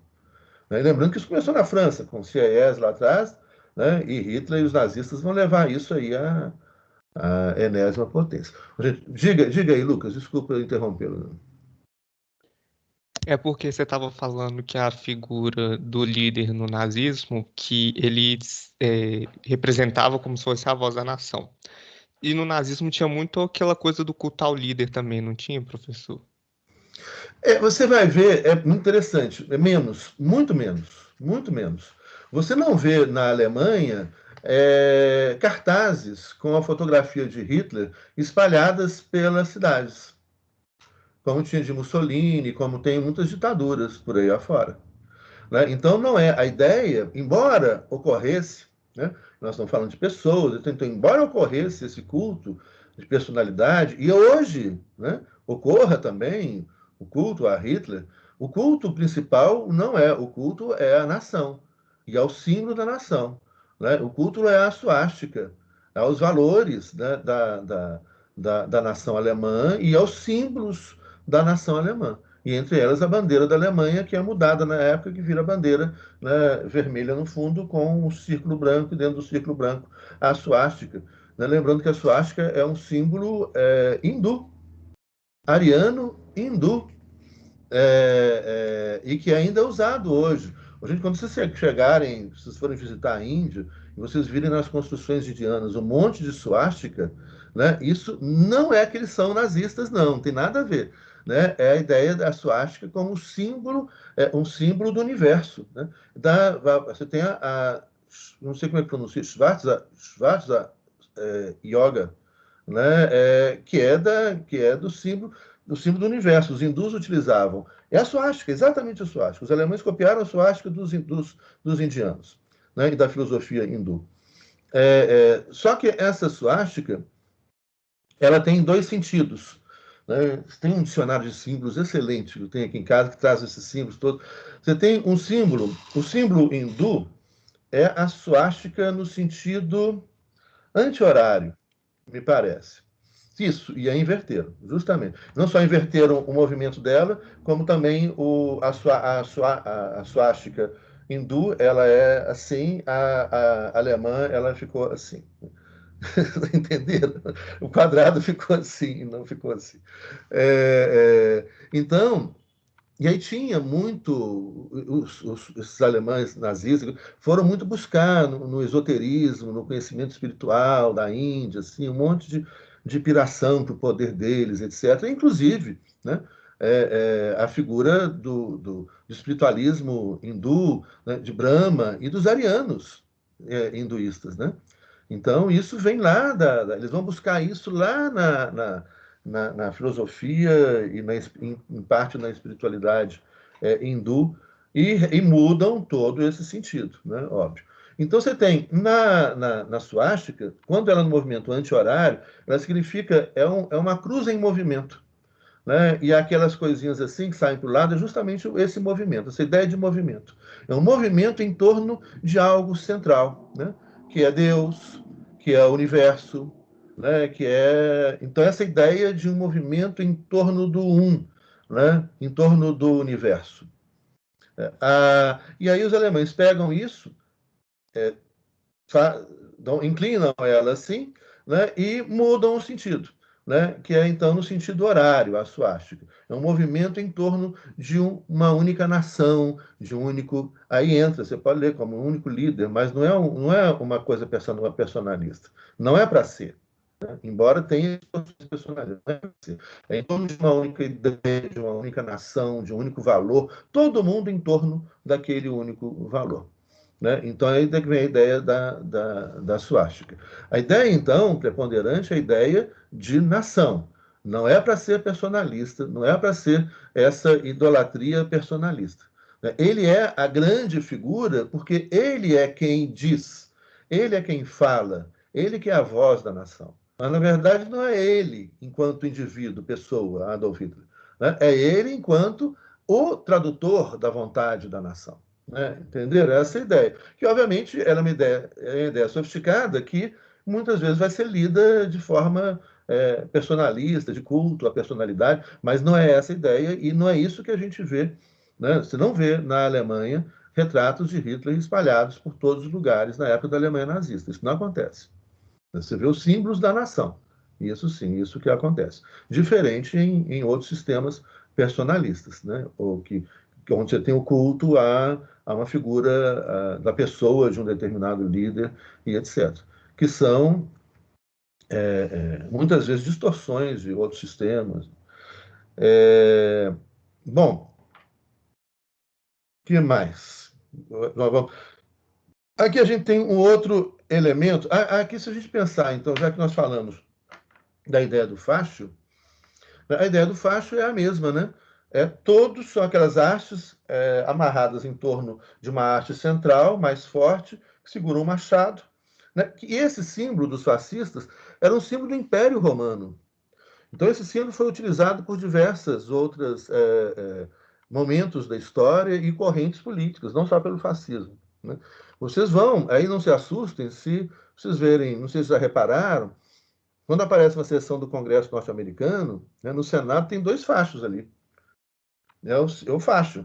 Só que esse facho ali, as construções dos Estados Unidos, são construções que resgatam a ideia do Império Romano, né, que, por sua vez, se funda na herança grega. Então, aquelas colunas, né, que você tem os desenhos diferentes das colunas gregas e das colunas greco-romanas, as colunas do Império Romano, que são as construções de Washington, né, das colunas gregas. E ali eles trazem essa ideia do facho, que era o símbolo da unidade do Império, né, todo mundo em torno daquela haste central, do machado central, que era carregado na frente dos senadores romanos. Quando eles andavam por Roma, você tinha um funcionário do Estado que carregava, né, aquele facho assim, né, na frente do senador romano, depois do imperador romano, depois foi utilizado por ligas camponesas na luta por terra à esquerda na Itália no final do século XIX, e depois Mussolini pega e sequestra esse símbolo para utilizar como símbolo do fascismo. Né? Mas é um símbolo que foi utilizado em vários outros momentos da história da Itália e do mundo, e assim também como se utiliza. Bom, mas não, aí não vamos, chega de falar sobre símbolos. Daniel, fala aí. Professor, tá me ouvindo? Estou ouvindo. Sobre a eugenia, é verdade que Hitler ele não apresentava a compleição física da raça ariana?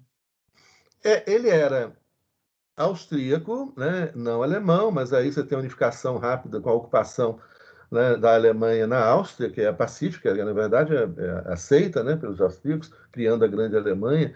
E ele, há especulações de que ele tinha, essas são as especulações das várias biografias de Hitler, né, ou que ele tinha sangue judeu, né, ele não seria enquadrado como sendo o ariano perfeito. Efetivamente, ele não tinha o fenótipo típico do ariano que os nazistas mesmos divulgavam, né? Não tinha aquele queixo quadrado. Ele não é um. Você vai ver isso muito, né?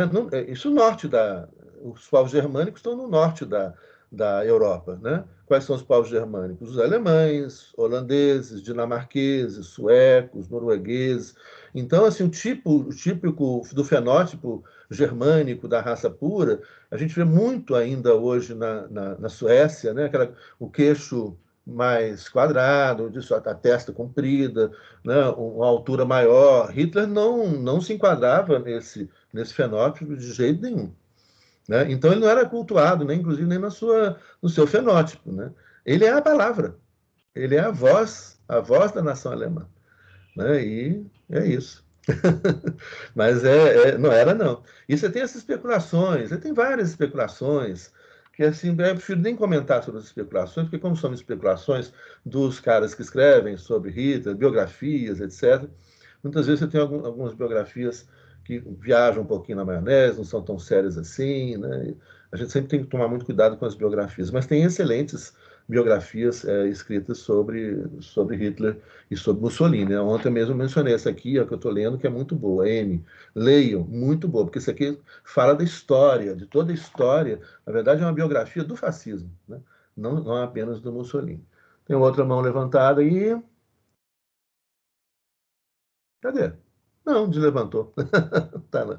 Bom, então, vamos só mais um minutinho aqui, nosso tempo já acabou, só para a gente caminhar mais um pouco, e aí na próxima aula a gente fecha isso e já entramos em outros conceitos desse tempo também.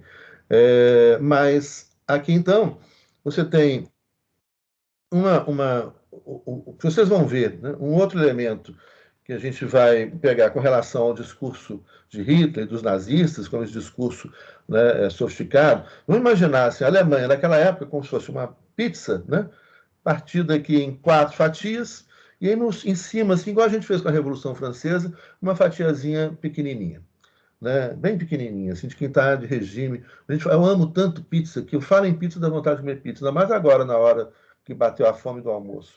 Né? Mas a gente ama pizza. Se pudesse, por que tudo que é bom faz mal, hein?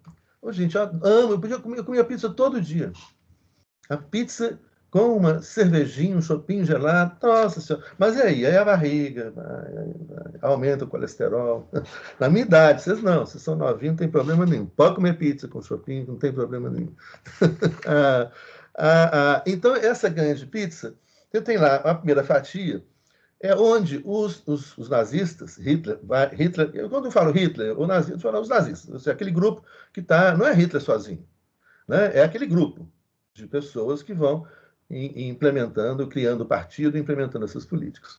Então, os nazistas vão buscar primeiro o que a gente chama, o que Marx chamou de Lumpenproletariat. Ou seja, qual que é o primeiro alvo dos nazistas? Importante também entender isso, para ver como é que se forma a massa de pessoas que seguem o projeto nazista. Primeiro é o Lumpenproletariat. O que é o Lumpen? O Lumpen são aquelas pessoas que já perderam tudo. Né? Perderam o emprego, perderam a casa, perderam a família. Aquela pessoa que está na sarjeta, assim, está na rua, abandonado. Perdeu tudo. Perdeu até a esperança. São muitas as pessoas assim na Alemanha após a Primeira Guerra Mundial. A Alemanha a economia foi arrasada. A Alemanha é arrasada. As cidades são arrasadas pós Segunda Guerra Mundial. Pós Primeira Guerra Mundial, as cidades ficam em pé. Esse é um outro elemento interessante. A indústria não foi destruída. Pós Segunda Guerra Mundial, a indústria é destruída. Pós Primeira Guerra Mundial, Primeira Guerra Mundial foi uma guerra de campo, foi no campo, de trincheiras. As cidades não foram destruídas. A indústria alemã estava de pé. Aquela poderosa indústria alemã estava de pé, mas a economia estava uma zona. Inflação disparada, miséria, miséria, miséria. E aí, então, é que os Estados Unidos e outros vão investir nessa Alemanha, porque, olha, está essa mega indústria aí de pé, sem capital para fazer isso funcionar, e eles vão fazer essa grande indústria funcionar. Né? Então, esse é um outro elemento muito importante da década de 1930. Começa a chegar investimento e o próprio Estado alemão, né, começa a investir na reativação dessa indústria, e chega investimento norte-americano, investimento inglês, etc. E aí essa indústria começa a crescer. E aí, então, é o grande sucesso de Hitler. Nossa, o cara falou que ia gerar emprego, crescimento, e gerou. A economia alemã estava parada, né? Agora está todo mundo, a indústria produzindo, e ela é rearticulada para produzir armas, para tomar o espaço que a Alemanha precisava para conseguir os recursos naturais. Então, você tem uma reativação da economia da Alemanha, né, feita com investimentos estrangeiros, norte-americanos, que vai falar, olha, ó, o Hitler é o cara. É mesmo, ele falou que ia trazer emprego, etc., e a economia volta a funcionar. Pum! Né? E aí gera emprego para os caras, gera o carro popular, o Volkswagen, né? Constrói rodovias, constrói... E aí está a Alemanha crescendo de novo. Bom, mas lá atrás, então isso aí eu pulei para a década de 30. Se a gente lá atrás, na década de 1920, né, como que os nazistas vão começar a engrossar as suas fileiras? Como é que eles vão começar a encontrar gente, multidão, para falar, olha, esse partido tem muita gente nele aqui, não é meia dúzia só que sai, né, fazendo manifestação. Eles vão atrás do lumpen, dos miseráveis, dos abandonados na sarjeta, das pessoas que perderam sua esperança. E vão chegar para essas pessoas, vão levar essas pessoas lá para uma fazenda, vão dar comida, muita salsicha, eu adoro as salsichas alemãs, né, delicioso, com salada de batata, né? Isso é comida, né, enche a pessoa, salada de batata, salsicha, salsichão, tá? Né? As pessoas estão tão revigoradas, aqueles caras que estavam na sarjeta que não tinham nada, de repente eles passam a comer, vão fazer exercícios físicos, passam a fazer parte de um grupo, né? Então eles põem a suástica no braço, e agora dentro do grupo eles são fortalecidos, e aí chegam lá os nazistas para eles e enchem a bola dos caras. Porque vocês são os mais inteligentes, vocês são a raça pura, a raça ariana, vocês vieram salvar o mundo da opressão do Império Britânico. Esse é o discurso que Hitler faz. Esse discurso que está no livro, aquele livro que eu mencionei para vocês, Introdução ao Fascismo, do Leandro Konder, da editora LTR, e hoje foi lançada nova edição da editora Expressão Popular. Está lá, Introdução ao Fascismo, Leandro Konder, vai trazer trechos de Hitler. E o discurso de Hitler é isso. O que ele ia falar lá, povão miserável? Primeiro, enche a barriga, salsicha, salada de batata, fazer exercício, cria uma comunidade, onde essas pessoas agora, que elas eram zero, elas se sentem fortes, porque elas estão junto com outros, todo mundo com a suástica, é um grupo, psicologia social, eu faço agora parte de um grupo, agora eu sou forte dentro desse grupo, e o cara ainda enche a bola desses caras, fala, vocês viviam daquele jeito, humilhados, oprimidos, por quê? Porque vocês foram humilhados pelo Tratado de Versalhes, vocês foram humilhados pelo Império Britânico, que humilhou a gente, pelos Estados Unidos, vocês foram humilhados pelos franceses. Esse é o discurso de Hitler para esses caras. É óbvio que o Hitler não pode falar a verdade mais adiante, que ele vai ser financiado pelas empresas norte-americanas, pela Standard Oil, pela General Motors, pela Ford, pelas empresas britânicas, holandesas, como a Shell. Lembrando que a rainha da Inglaterra, a Shell não é só holandesa, é capital britânico e holandês, capital da família real britânica, a Shell, entre outras empresas, que vão financiar Hitler. Mas é o que falou, o nazista tem que mentir. E o que ele vai falar para esse povo? Vão falar, olha lá, o que fizeram com a gente no Tratado de Versalhes. E fizeram mesmo. Excluíram, nos jogaram na miséria. Vocês estavam na miséria, mas vocês são a raça pura, a raça superior. Vocês são os melhores, os mais inteligentes. Vocês foram escolhidos por Deus para salvar o mundo da opressão do Império Britânico.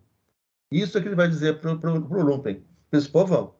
Então esse cara, que era zero, ele se sente todo poderoso ali dentro, gente. Ali no grupo, ali naquele espaço do Partido Nazista, ali no grupo, entre os outros que estão usando a suástica, todos brancos, arianos, ali naquele grupo ele se sente mais poderoso. E aí é que está uma outra jogada fundamental na psique. Qual é? Olha, fora do grupo, eu estava na sarjeta. Fora do grupo, eu sou nada. Dentro do grupo, eu sou tudo. Aqui eu ouço discursos que me enaltecem, que me fortalecem. Aqui eu estou junto com os que acreditam na mesma coisa que eu acredito. Então, eu vou fazer de tudo para permanecer nesse grupo. Porque fora do grupo eu sou nada. Dentro do grupo eu sou tudo.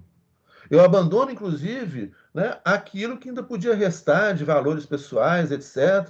Uma vez que eu estava na sarjeta, eu já tinha perdido tudo mesmo, inclusive a dignidade, e agora eu recupero tudo. Então, essas pessoas passam a fazer qualquer coisa para permanecer dentro desse grupo.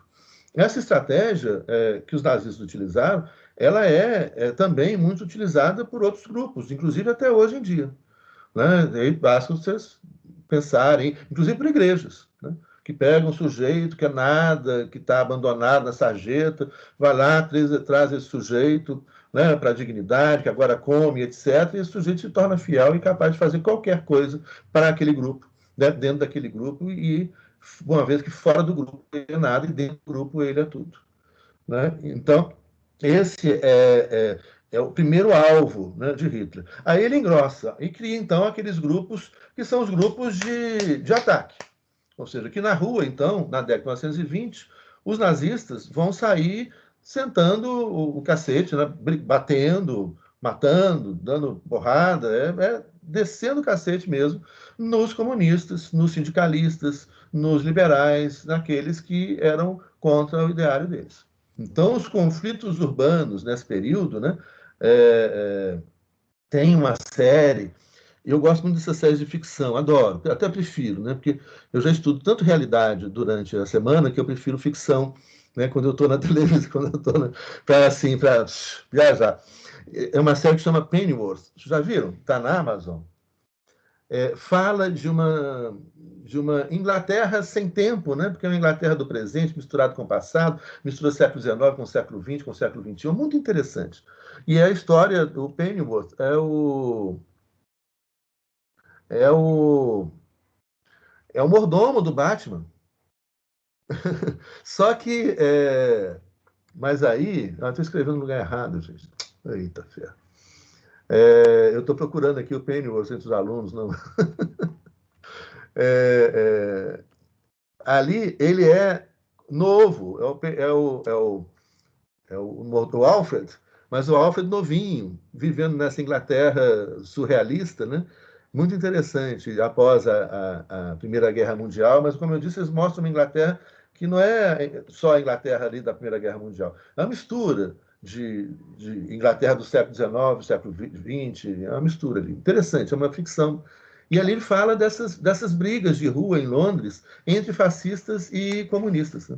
Que era muito comum naquela época, muito comum na Alemanha naquela época. E aí os nazistas criam essa força aí de frente, assim, né? de vanguarda dos nazistas fortões, desses caras que foram resgatados da sarjeta, que agora vão fazer tudo pelo partido. E que saem no meio da rua agredindo as pessoas, batendo nas pessoas, coisa que a gente, infelizmente, ainda vê também. O alvo deles qual é? Os inimigos Então, os inimigos dos conservadores, do conservadorismo, etc. Então, o alvo principal é bater no comunista, é bater no socialista, no sindicalista, bater no liberal, né? Bater no gay, né? Bater enfim, de todos aqueles que é construído como algo que desafia aquele falso conservadorismo, né? Que eles representam. Bom, o segundo alvo, gente, dos nazistas, e aí eu já vou terminando, porque senão a gente passa muito do tempo. O segundo alvo dos nazistas são os jovens, são vocês. E aí, então, vocês tomem muito cuidado. E aí, o que os nazistas... E é sempre apelando pelo lado da psicologia social. É uma estratégia muito sofisticada. Né? Qual é a característica que vocês, jovens, têm? Né? Própria da idade de vocês. Hormônio a toda. Vontade a toda. Vocês estão a 1000 por hora. Né? Eu tento manter essa juventude em mim, né? Mas mas é isso. Vocês são muito hormônio, muita vontade, muito entusiasmo. Isso é muito legal. Mas isso também é um prato cheio para quem quer enganar vocês. Porque vocês vão com vontade nas coisas, vocês vão com entusiasmo. Isso é lindo. Estou falando que isso é feio, né? Isso é lindo, isso é maravilhoso. Queria estar assim ainda, assim, cheio. Ainda estou. Mentira, eu estou assim, estou cheio de vontade, assim, entusiasmo. Mas o problema é que esse entusiasmo, às vezes, faz com que a gente não tenha aquele tempo necessário de reflexão, calma, é isso, para antes de embarcar numa canoa furada, entendeu? Isso é que falta. O problema não é, na verdade, o problema é essa necessária parada antes de mergulhar no negócio e dar uma parada falando, será que é isso mesmo? Vamos dar uma pensada. Aí dá um tempinho, assim, não precisa perder muito tempo, não, mas para um pouquinho, assim, pensa antes de entrar naquela canoa furada. Esse entusiasmo, esse hormônio, essa coisa assim, né, que está aflorando, isso Hitler vai utilizar. Ele tem discursos direcionados só para os jovens.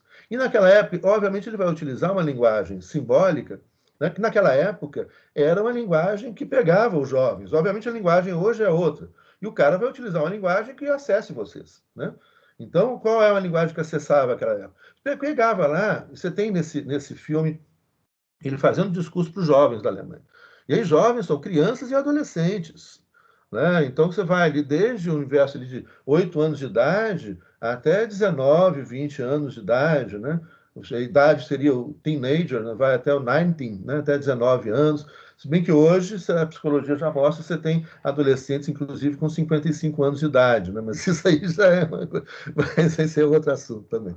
Né? Mas assim, é essa idade do entusiasmo. Né? E aí, então, ele vai fazer um discurso que vai tocar essas pessoas. Né? Ele vai desenhar os uniformes militares. Hitler era pintor, né? Então ele vai desenhar os uniformes, você tem aqueles uniformes, cada um mais bonito que o outro, com bandeiras bonitas, uma bandeira para cada regimento, né? Desfile com tochas, discursos frenéticos, né? Igual você tem hoje os showmícios, com músicas frenéticas, né? O cara fazia discursos frenéticos, aquela gritaria, e aí os caras iam delírio, chorava, desmaiava, né? É essa coisa assim, aí é envolver emocionalmente a pessoa. Então ele vai ter um discurso para o Lumpen, né? Os caras que ele está tirando da sarjeta, vai ter um discurso para os jovens, depois vai ter um discurso para o operariado, né? Esse discurso também é muito sofisticado, mas isso eu vou trabalhar na próxima semana, na próxima aula, e um discurso para a classe média, classe média. Também nós vamos trabalhar, né, na próxima aula.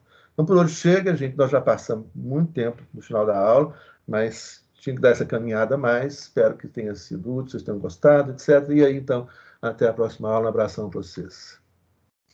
Um outro filme você colocou aí, Aurora, um discurso para eles que era em vingança, sim, vingança, o ódio, né? E aí vejam aquele filme V de Vingança.